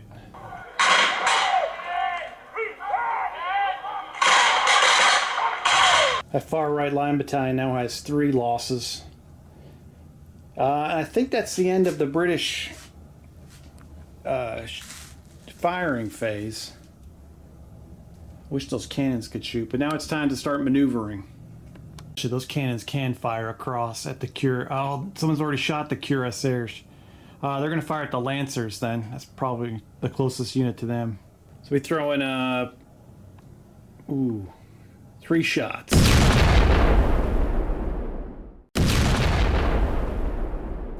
That was very unroyal horse or unroyal artillery like. They totally bricked. They put those shots into Kansas.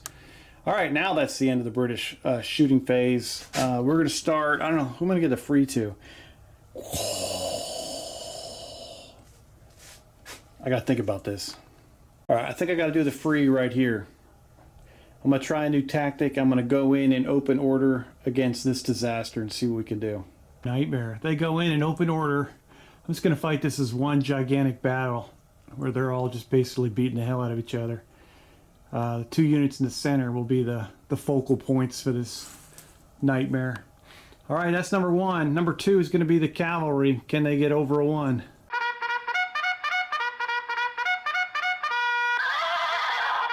British household cavalry is 24 inches from the French, so they're going to play that surprise assault card and make one move and then make a second assault move and slam into them. The focal point is going to be the Blues versus the Cuirassiers for the British. Oh, what a nightmare. That's going to be brutal. Can't wait for that one. Okay, who's up next? All right, our Prussian leader with his broken ass unit. He's going to try to advance and engage the last French battalion here with his Russians and his Prussians. Actually, he might just move he's going to move the Prussians into them, and then he's going to try to rally these 3 units. All right, everybody's marked. Let's see what happens.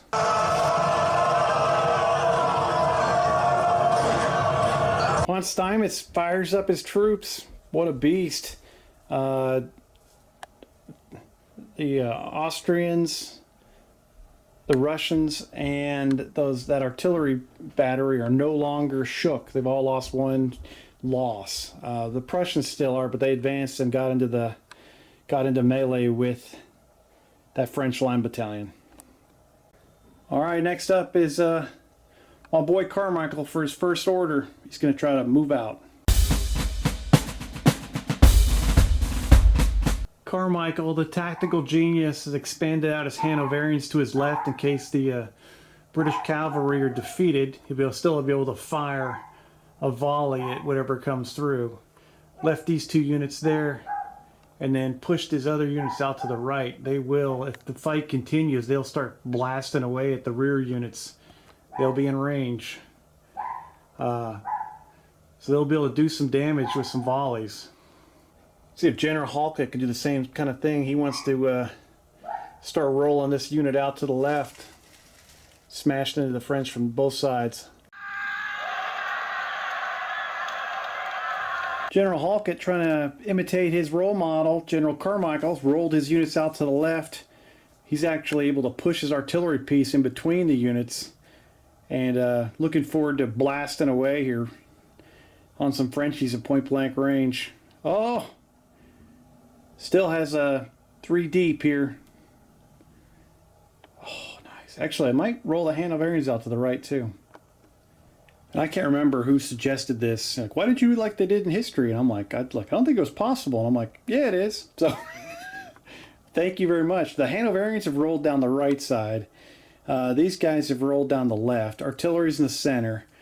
2 British lines have held the center. Also, Halkett is going to try to rally a casualty off 2nd Nottingham so they can get rid of their shaken token.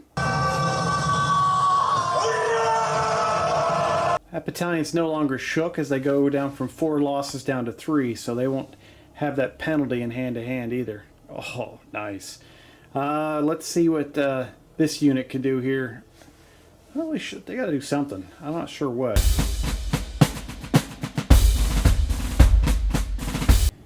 General Johnstone has retreated, falling back behind the wall here.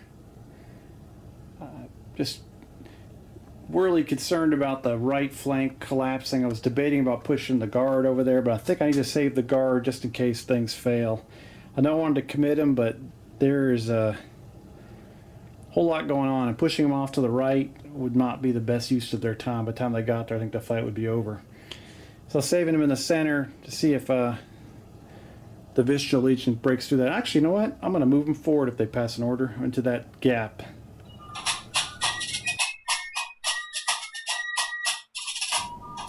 General Maitland leads the British Guard forward. There he is.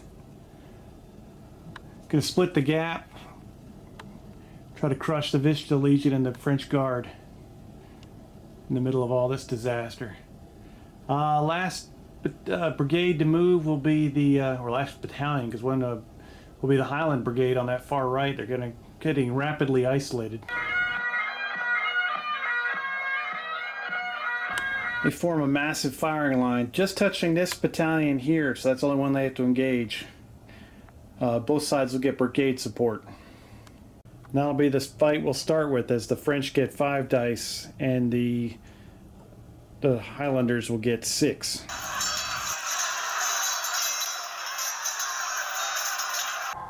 The Highlanders choke and get 2 hits.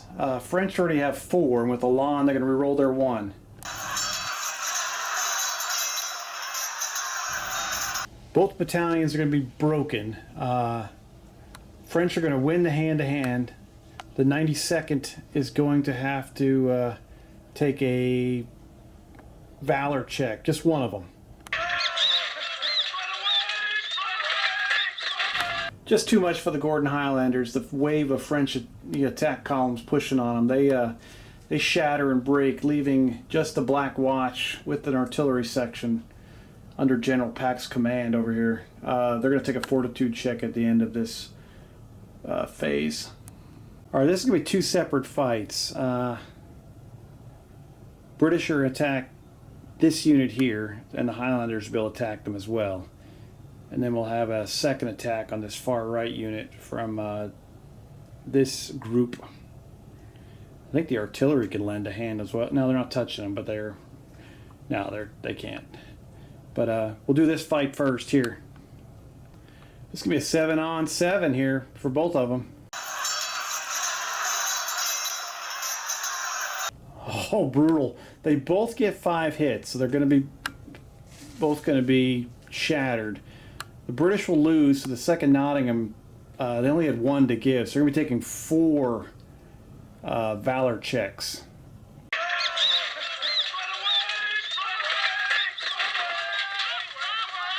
Oh, 3 6s and a 1. That 1 blows it for them. They're going to blow up and run away.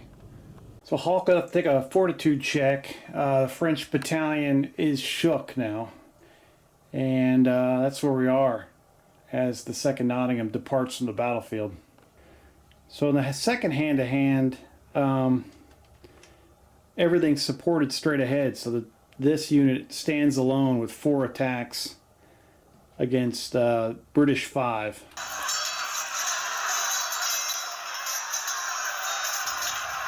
British score 4 hits, the French score 2, but the French have 1-1 to roll.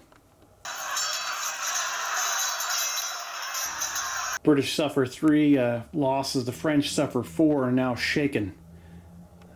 So a little bit of headway there. As we move on, I think we're into the cavalry, which is going to be horrific.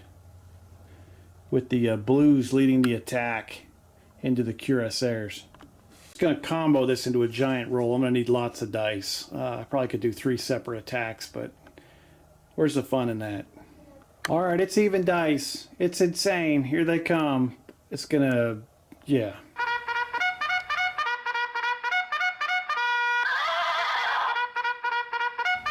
The cuirassiers totally choke. They take 7 casualties right off the bat. They only inflict 3 on the British. And the British can re-roll one of their dice because all of their units have heavy cavalry that are involved in this combat.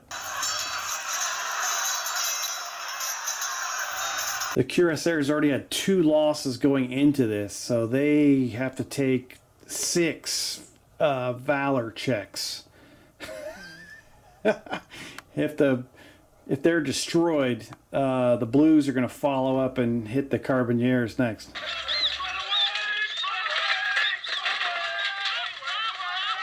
Using the headstrong rule, they rush into the Carbineers now after the Cuirassiers are completely destroyed, and we'll do a follow-up. These guys will only get a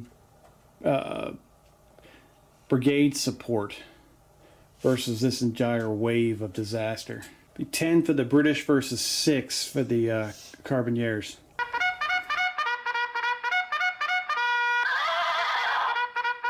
Carbineers inflict 4 losses on the Blues. They will be shook. Unfortunately, they take six losses on top of the 2 they already had. Plus, the British have one to roll with their heavy cavalry. They could not get a heavy cavalry roll because they were supported by Lancers. So they take 6. They already had 2, so they have to take 4 fortitude checks, or sorry, valor checks.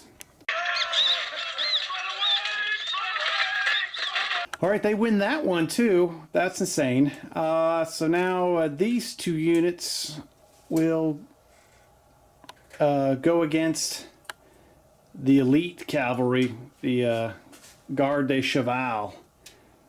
Unfortunately, with the headstrong rule, the Blues have to lead the charge. They are shook now, so they'll lose 1 die. And but they still have, they'll support with this unit's touching, that unit's touching, and this unit will support. We have be a brigade support. 9 versus 7. The British will have the heavy cavalry rule. Oh, it's actually 9 versus 8.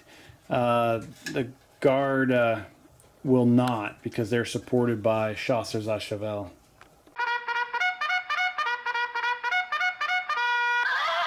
Tied 3-3, kind of the British must be running out of gas after that, but the British have 1-1 to re-roll with their heavy cavalry. All right, it's a tie. That means the Garde des Cheval are going to be victorious. Oh gosh, 3 valor checks for the Blues. Can they survive this? Blues just got too tired. So Ponsonby has got he's got a fortitude check, and Miel has got 2 of them. So the cavalry, savage hand to hand. 3 squadrons destroyed in that hand to hand. That was pretty brutal. And yeah, woof. So I accidentally did something perfectly. If they were in open order, they would lose 1 to their melee unless they're in cover. So they went into these trees, you know. I had to move them out of the way just because there wasn't room to shove 3 battalions in there. So they're going to fight at normal strength because they're in cover fighting against the French. So the Royal Welsh Fusiliers will lead the charge into this French line battalion here. Both sides are going to end up with 7. Let's see what happens.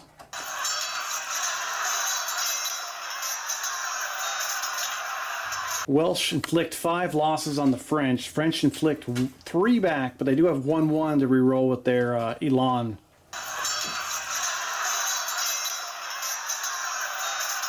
So that unit will have to take a valor check at 1 valor check. French are going to, they survive that check. They have 4, and they are 4 losses, and they're shook. Welsh end up with 3, or no, 2, excuse me, I'll have to change that. And they win the battle, but no one's going anywhere. Now we're down here in trouble with Mike D, trying to hold off against the Russian, Austrians, and Prussians with his 2 remaining battalions. First fight, 6 against 3, Russians are leading the charge. All right, Russians are shook again, and the French are going to have to take 3 Valor checks to stay in the game. Alright, so General Deslorey has got to make a fortitude check at the end of the battle. And now we've got French with 4 against Prussians with... Ooh, they only have 2 because they're shook.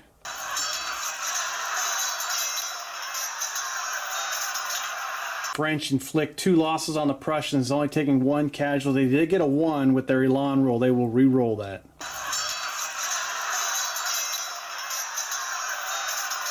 French go up to 2 casualties. The Prussians take 3 casualties. They got to take 3 Valor checks against that assault from the French.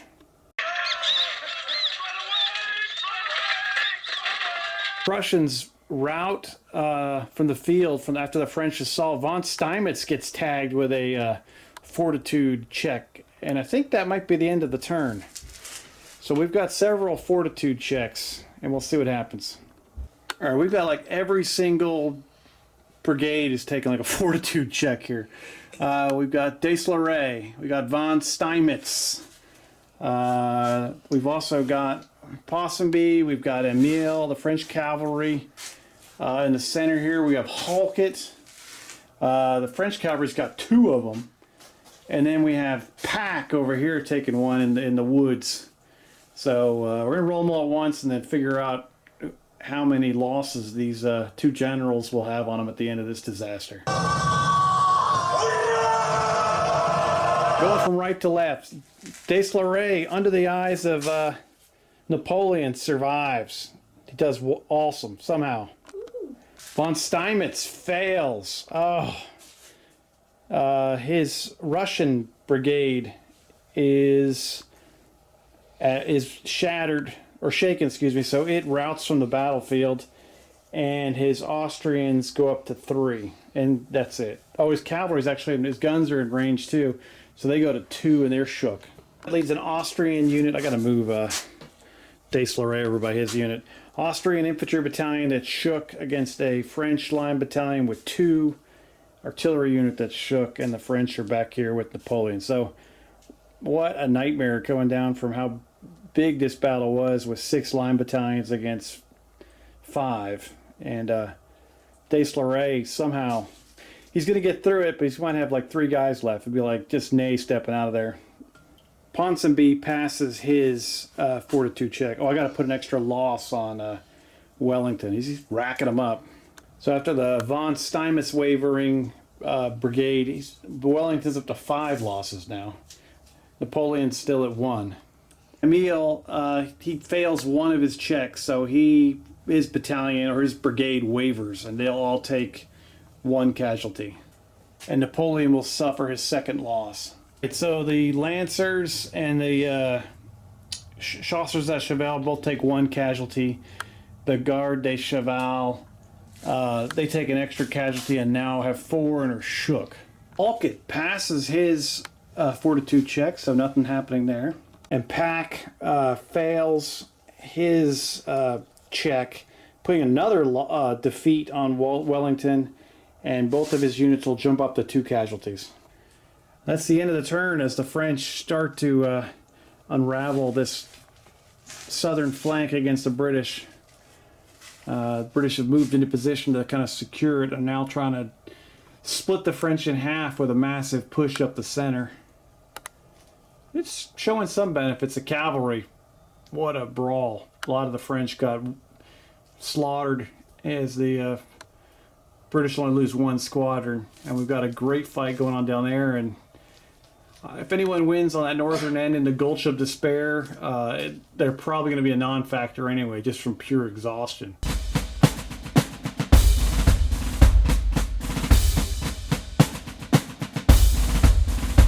All right, turn 5, fate phase for the French. The old 4 of clubs. It's the old breakthrough card if you can exploit a hole at the end of the melee phase. Might be necessary, especially over there on the southern flank. On the southern flank, the French gun will once again blast away at the Royal Artillery piece that's shook on the far side of the Gulch of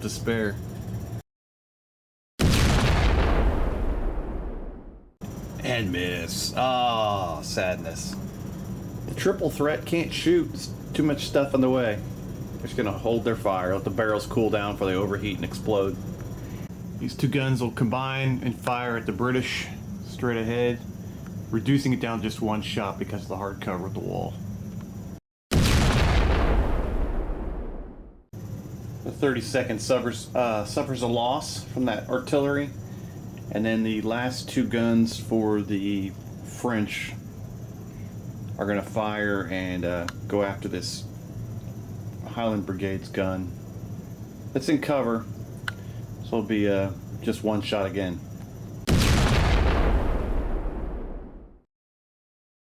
They were already shook going into that, so they got to take a valor test. Alright, that's all the shooting the French want to do. Let's do the action phase. The free action move, or the free automatic pass, Napoleon's going to give to Emile with the French cavalry brigade. It's whatever's left of it. They get stuck in against the horse guards as the lancers swing around and join the Garde des Cheval in a combat against them. They're supported by the Chasseurs à Cheval. And we'll have to do a rally check to see if the guard can get rid of a loss and become unshaken.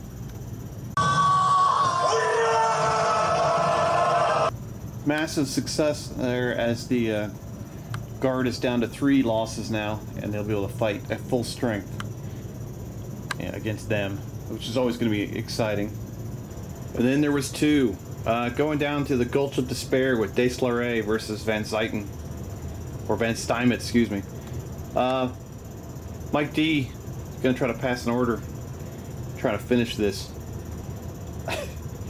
Needs some Gatorade for his guys, man. They're falling up. They are just wore out. Probably all have dysentery in the morning. They're going to try to rush forward and finish off the Austrians. There it is. The Austrians that are shook versus the French with 2 losses.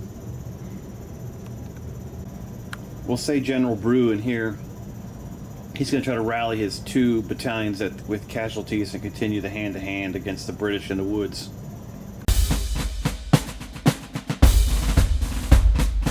No such luck. 2 failures. British Guard is going to advance straight ahead. And I apologize, that's not British Guard.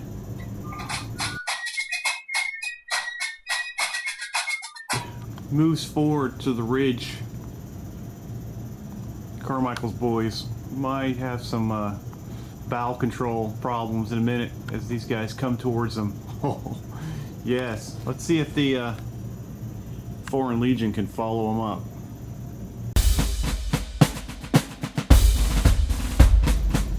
The Vistula Legion with the Swiss behind them advances towards the flank of a British Line Battalion. Oh, push them back in the center. Should be amazing. I did forget to fire the Vistula Legion cannon. Actually had a clean shot at the British and I forgot to fire it, so that's on me. Sorry about that, everybody. Peugeot's going to try to advance his 2 uninjured battalions in hand-to-hand with the next British line and also try to rally off casualties off his other 2. Crucial failure for Peugeot. It's the second one of the game. Oh, Charlotte is going to try to rally all 3 of his disordered units. Should have done it earlier. I think he forgot last turn. He's able to rally a loss off the battalion occupying the built-up area on the right, and this one as well. No such luck on this final battalion as they stay shaken. Jamin is going to try to attack the Highland Brigade from this angle while the other French brigade attacks them from that angle, so it's going to be ugly. Oh, overwhelming force going against that artillery section. And now the last brigade will try to turn and face the Highlanders in the woods.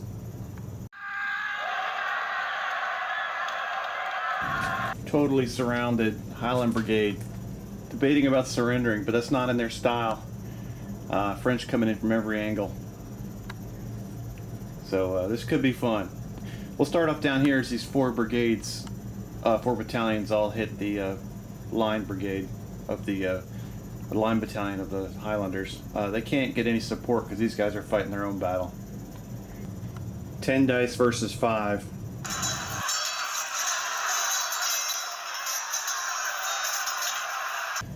The French inflict 5 on the Highlanders as they hit back for 2, I believe. Let me double check that. On the French. The French also have 2 1s to reroll. This fresh French line battalion suffers 3 of losses going in as a lead unit against this disaster. The Highlanders suffered 6 casualties. We already had 2, so we're looking at 4 fortitude checks to stay in the battlefield.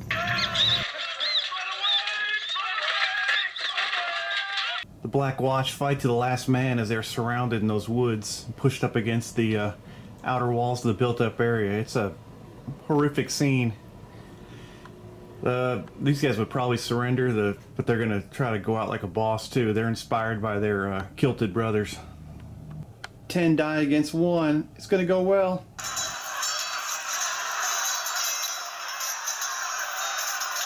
Pack's artillery section puts 1 casualty on that lead Italian battalion as they are killed to the last man. Pack's taken prisoner. He's getting taken back to Paris for interrogation. He'll be in the next battle, don't worry about it. He gets away. He's quick like that. And puts another defeat onto Wellington, taking him to 7. I'll have to start thinking about what happens if he gets to 10. That's kind of ridiculous. That wipes out the last vestiges of the resistance over here at the built-up area for the British. They've got their fallback brigade back here. Next up, this hand-to-hand continues. This shaken brigade against the British to their right, which is, they were already engaged, but they failed their order, so they're stuck in combat. 4 for the French, 5 for the British.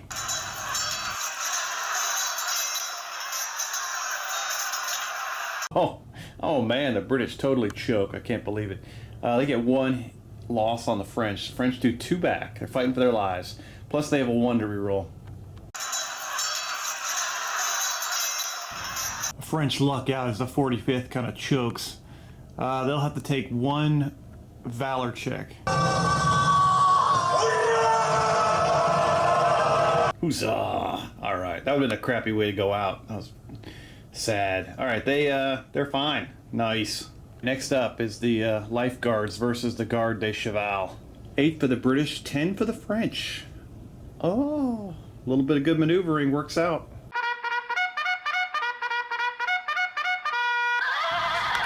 Well, the Garde des Cheval is going to be shook again. That was extremely bloody. I think the French do 6. They both do 6? Hang on. Not survive. It's a tie, and the French were attacking, so they lose. I thought it was they had 7. I miscounted. And there's no... only the British would have had a chance to reroll 1s on that one. So that's going to be brutal. They're going to be taking like 5 valor checks here, which is always good, which is going to start the ping pong effect of the breakthrough for the that's actually the, hang on, okay, I kind of screwed up. I thought they were attacking the Lifeguards, but I intentionally attacked the Scots Greys because they have 1 less dice, so they would have lost 1 die out of that. So I'll have to give the victory to the French on that one, just at a technicality. Too many men on the field. Instead of attack, they have 7 dice to attack, and these guys have 6. So they will suffer 6 casualties. They'll have 2 valor checks to roll. A little bit of controversy on the battlefield now. If it was a Premier game, we would have seen a Premier League game. We would have seen VAR coming out on that one for review. I don't know, but now they would have rolled. That's a pretty good roll. 6 hits on 6 rolls, even. So I doubt they would have got anywhere close to that with a reroll. So that's fair. The Garde des Cheval is shaken again. They can't advance. Scots Greys are blown off the battlefield, and Possum Bee is going to have to take a fortitude check at the end of the turn.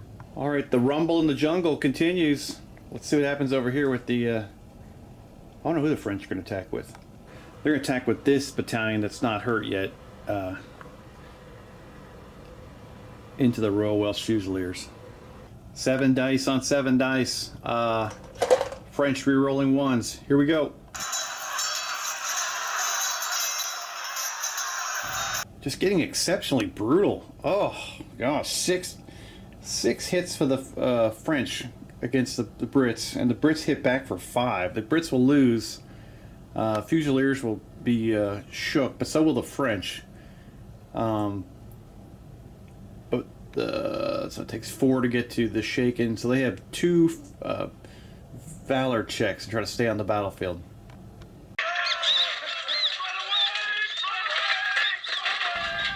The Welsh break, opening up a hole in the British line. Both center French battalions are disordered, and Kempt has a fortitude check to make at the end of the phase. I think that only leaves the Battle of the Bands over here. Austrians with 2 attacks against Deslore's 4.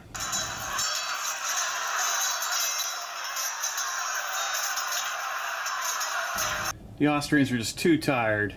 They couldn't do any cash as the French. French lay down, I think, 3 more losses on the Austrians. So they got 3 valor checks to try to stay on this battlefield.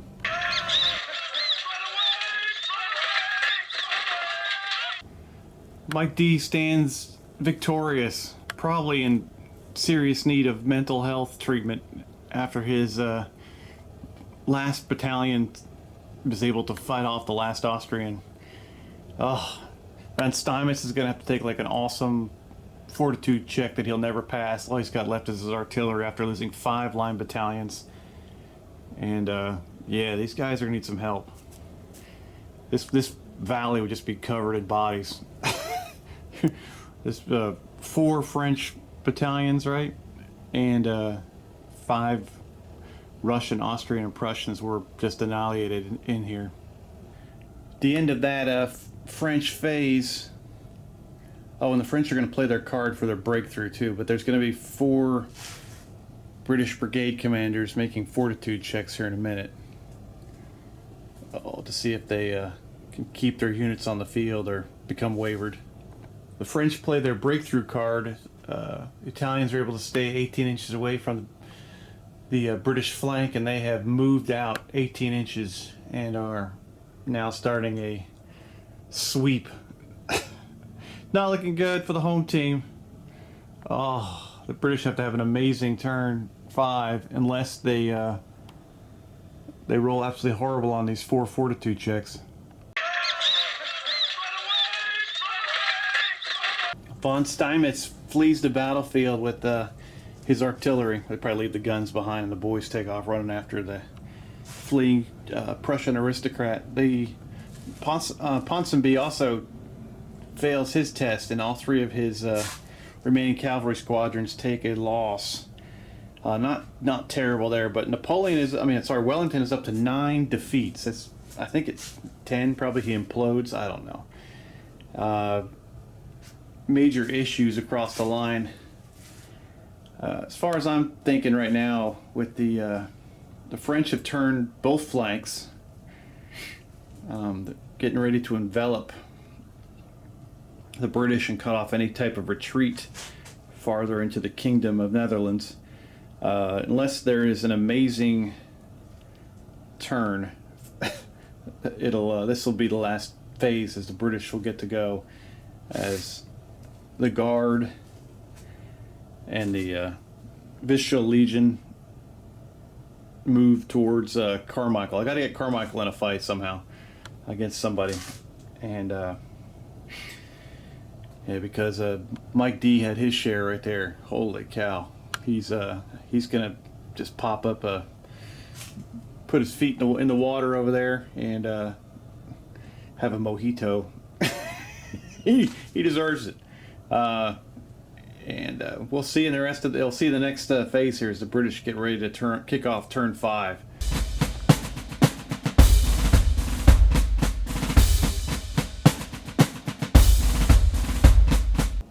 right, turn 5 for the British. We need something big. Oh, I don't even know what. But we're going to try something. Oh gosh, forgot about those guys. All right, shooting. Fate card. A 4. Let's see what that does. That's the old breakthrough card too for the British. If we get to a turn 6, that'll be helpful. All right, for shooting, these two guns, along with that British unit, are going to fire at the middle guard. That'll be 4 shots.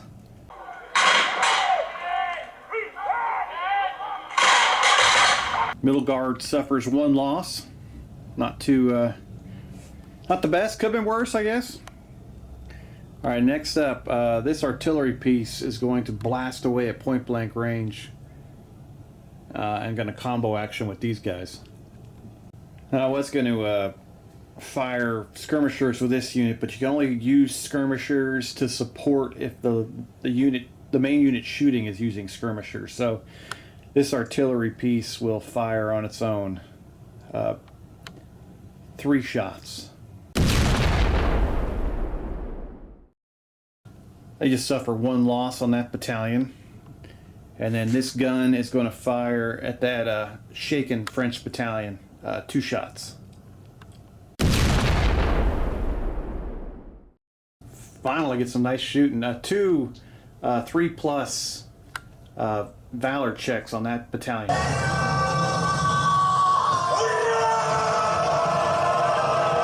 Great job by Charlotte. He keeps his battalion in the field. Nice. Alright, that's probably the end of the British shooting phase. Do some movement. The recipient of the free move is going to be Ponsonby, as his Royal Horse Guards are going to charge into the Garde des Chevaux, who are already shook. British cavalry goes in like a boss. Could be a good fight here. Alright, Kemp's going to try to move forward and fill the gap left by the Royal Welsh Fusiliers to continue the attack in the woods.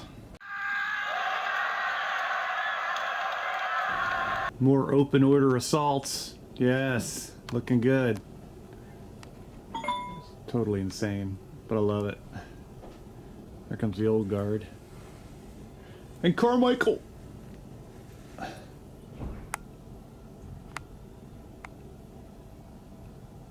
Love it.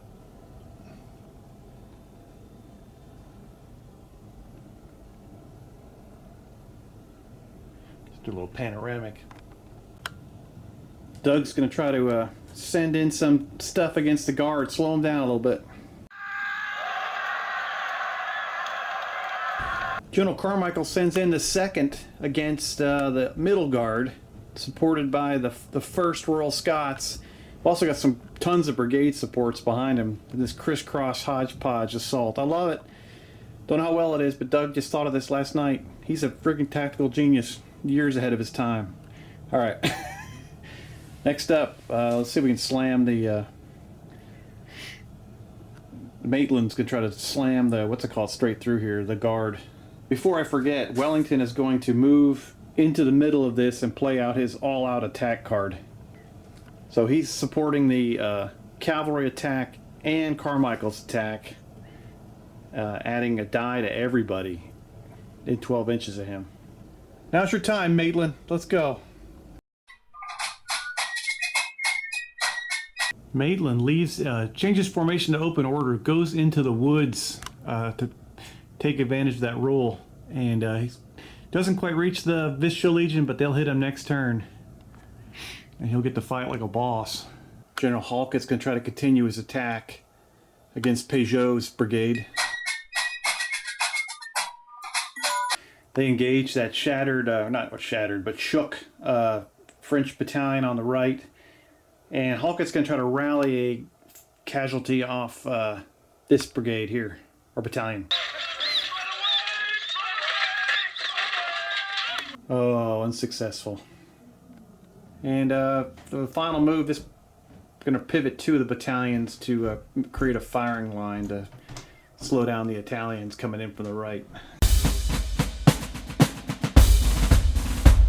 All right, they form up on the line. And he's going to try to rally that one casualty off the 32nd. He only needs a 3 because there's nobody within 12 inches of him.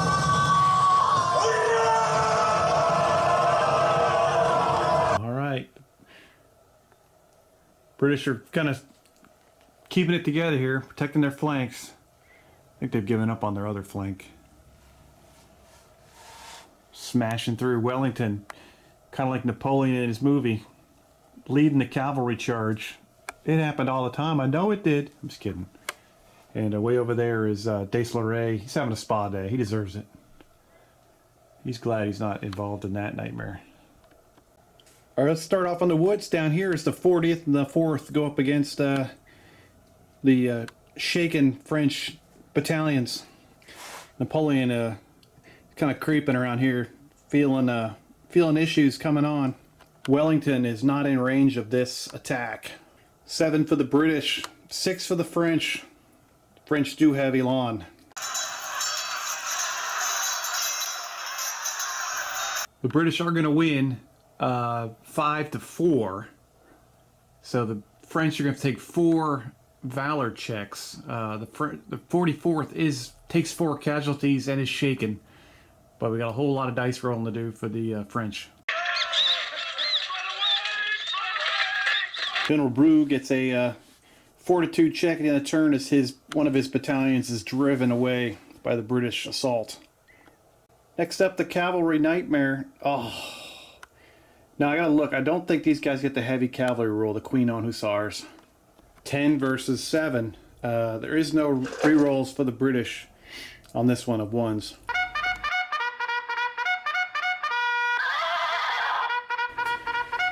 The horse guards take 2 as the garde des cheval basically choke. They get nailed for 7 hits. They're going to take 7 valor checks. That's always a winner.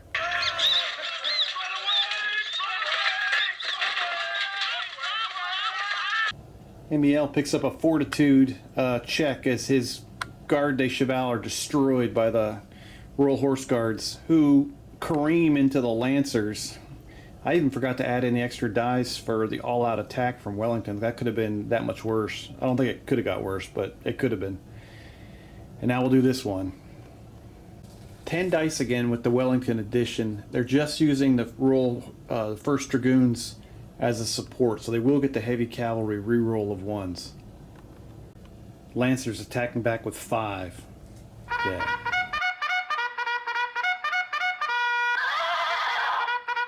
Seven versus 2. The British get to reroll 1-1. Lancers have to survive 5 valor checks.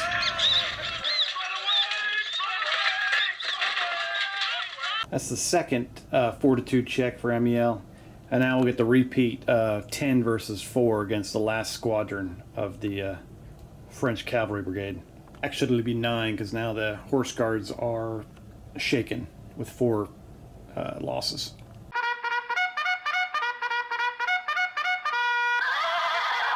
Six versus 2 right now, but the British have to reroll 3 1s.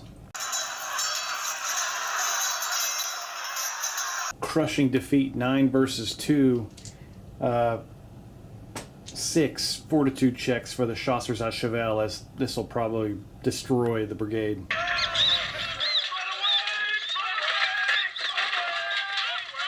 British cavalry gets payback for losing last battle at Tournai against the French, and now they just wipe the floor with them.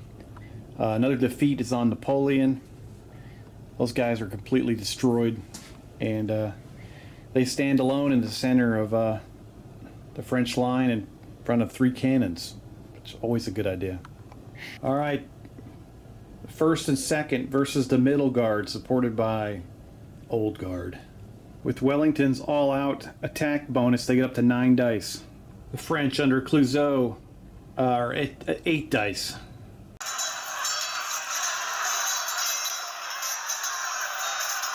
Inspired by Wellington, the British bring it, and they inflict 8 losses on the middle guard, only taking 4 back themselves at this moment. The Elan will give the French 1 more roll.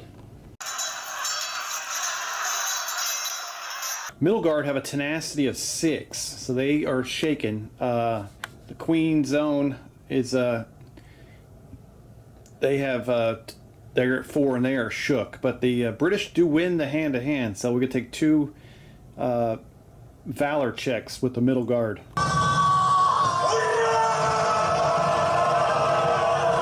That's nothing for the middle guard. They just kind of wipe the blood off their mustaches and fall back into formation. They're ready to kick some butt next turn. Oh. Carmichael, not happy. Wanted them to break and shatter. Got some Brokeback Mountain over here. 2 shattered regiments going, or battalions going at it. 4 for the British, 3 for the French. Let's get it on.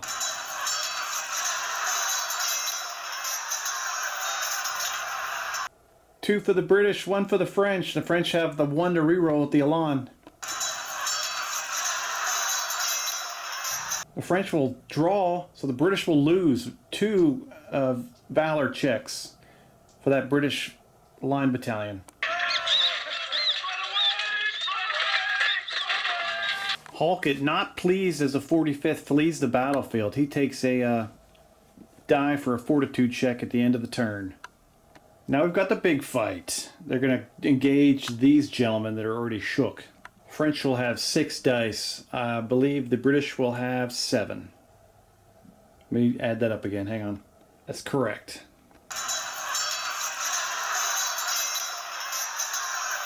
The 44th is shaken with 4 losses, but they inflict 6 on the French, who have to take 6 valor tests, which I don't think anyone's even come close to passing yet.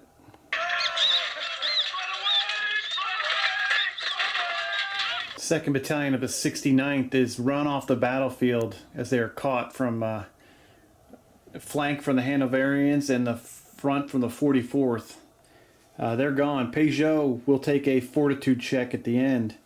And I think that's the end of that turn 5. Oh, lots of fortitude checks as units are shattering left and right. French cavalry completely driven off the battlefield.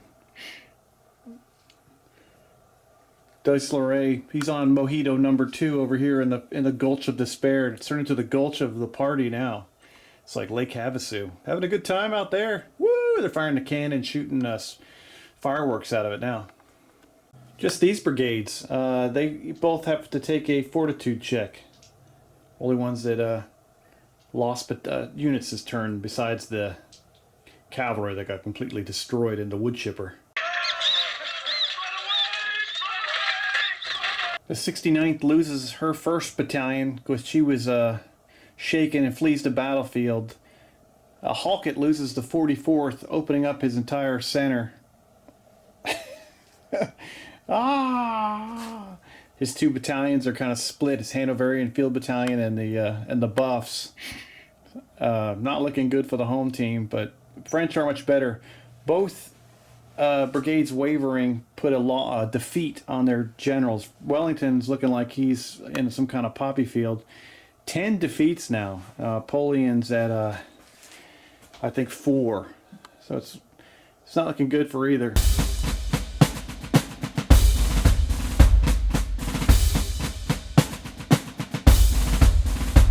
All right, turn 6. French fate phase. Oh, the grognards. The grognards. I love those. Oh, they're coming. French shooting phase. The triple threat. Oh, they're going to shoot the lifeguards. We got 2, 3, 4, 5 dice. Holy crap, do you smell dog food? 5 fortitude checks, or 5 valor checks by the lifeguards as artillery just shreds them.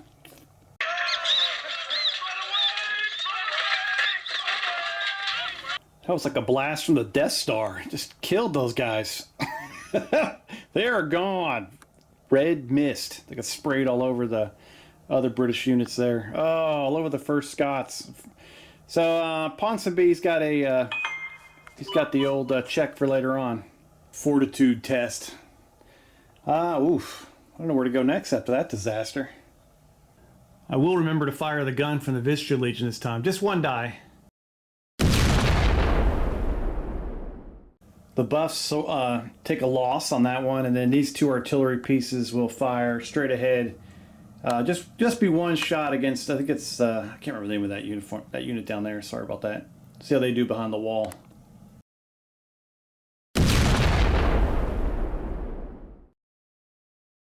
All right, Campy's going to get the free dice. He's going to move his Vicious Legion and slam into the flank of the buffs, which is always a good thing. Or you know what? We're just gonna do it. I'm gonna go into the guards just for fun. All right, Prussians are going in against not Prussians. The Polish going in against the. I've had some wine. I love it. Against the guard. Could have gone with the easy fight, but where's the fun in that? I'm gonna try to see if this unit can pass a order, and they're just gonna make a left turn and go against the Hanoverians. All right, they successfully get in there on the attack. We'll figure that out in the melee phase. These guys are engaged. Over here, we're going to pass an order, and then the old guard is going to go in, and Napoleon's going to play Les Grognards. All right, they go in against them. And these guys are going to pass an order and kind of pivot to the right and keep on fighting in the woods. And the French will go in with their center unit into that disaster. All right, the Italians pass their order to move forward. Jamin fails. All right, that's the end of the movement phase. This battalion's just going to hang out, and Deslauret, he's just going to order Mojito number 3. I've actually never had a Mojito. I need to make one day. They just sound... I'm going to wait for like summertime. We're going to the beach this summer. I'm going to get one down there. It sounds like more like a drink beach drink, excuse me. Start down here and go north to south. 8 versus 7. Let's see what happens.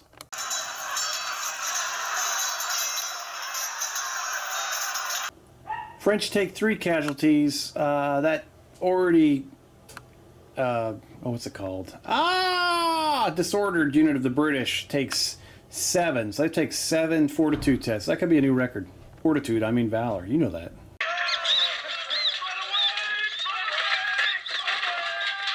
The 40th Routes puts a fortitude check on Halkett.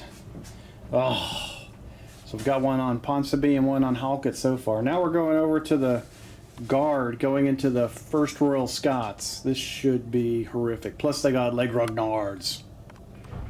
13 versus 5. Oh yeah, so fair. The Old Guard scored 7 hits.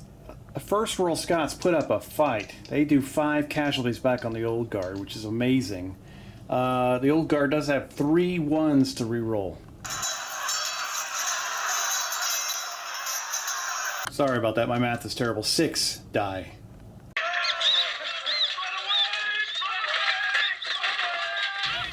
Halkett takes a fortitude die marker as the 1st Royal Scots are absolutely destroyed by the Imperial Guard. Oh, it's getting rough. Let's go into the jungle as the 1st Battalion of the 1st Vicious Legion crashes into the 1st Battalion of the 1st Guards. 10 versus 11 with the British Guards having an advantage. The British rolled all the 1s and 2s. Right now the Vicious Legion is up 5-4, and the Polish have a 1 to reroll with their Elan. 1st Guards are shaken. They don't have to take any checks. No Valor checks for them because they are at their tenacity. Vicious Legion's got 4 casualties. They have a tenacity of 5, so they're fine too. No movement there.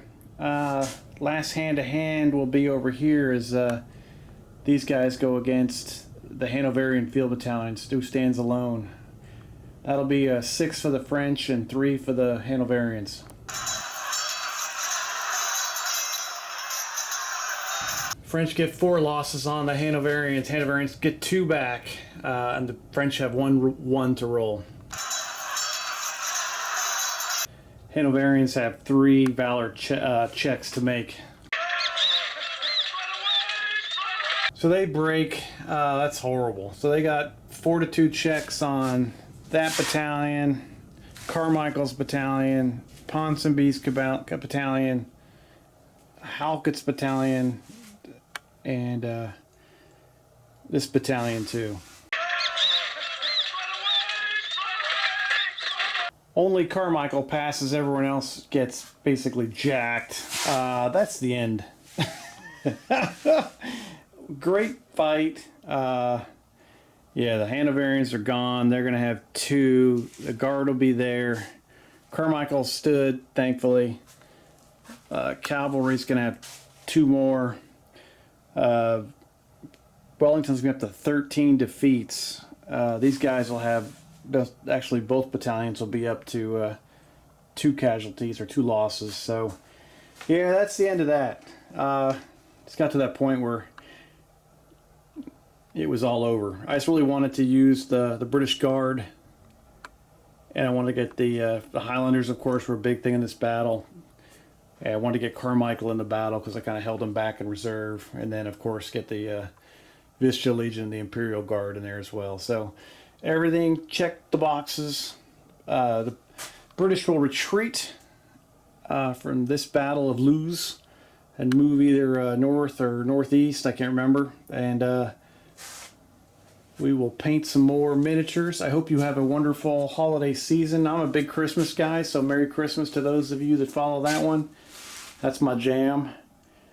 And I'm off work for several days, so now I'm gonna taking a run at these printers. I just have to get some isopropyl alcohol, and we'll get making some dudes. I'm gonna start off with some medieval guys from Reconquer Designs. I bought several of their STL files. I also have some from some French from Piano Miniatures. I'm going to start using those as well.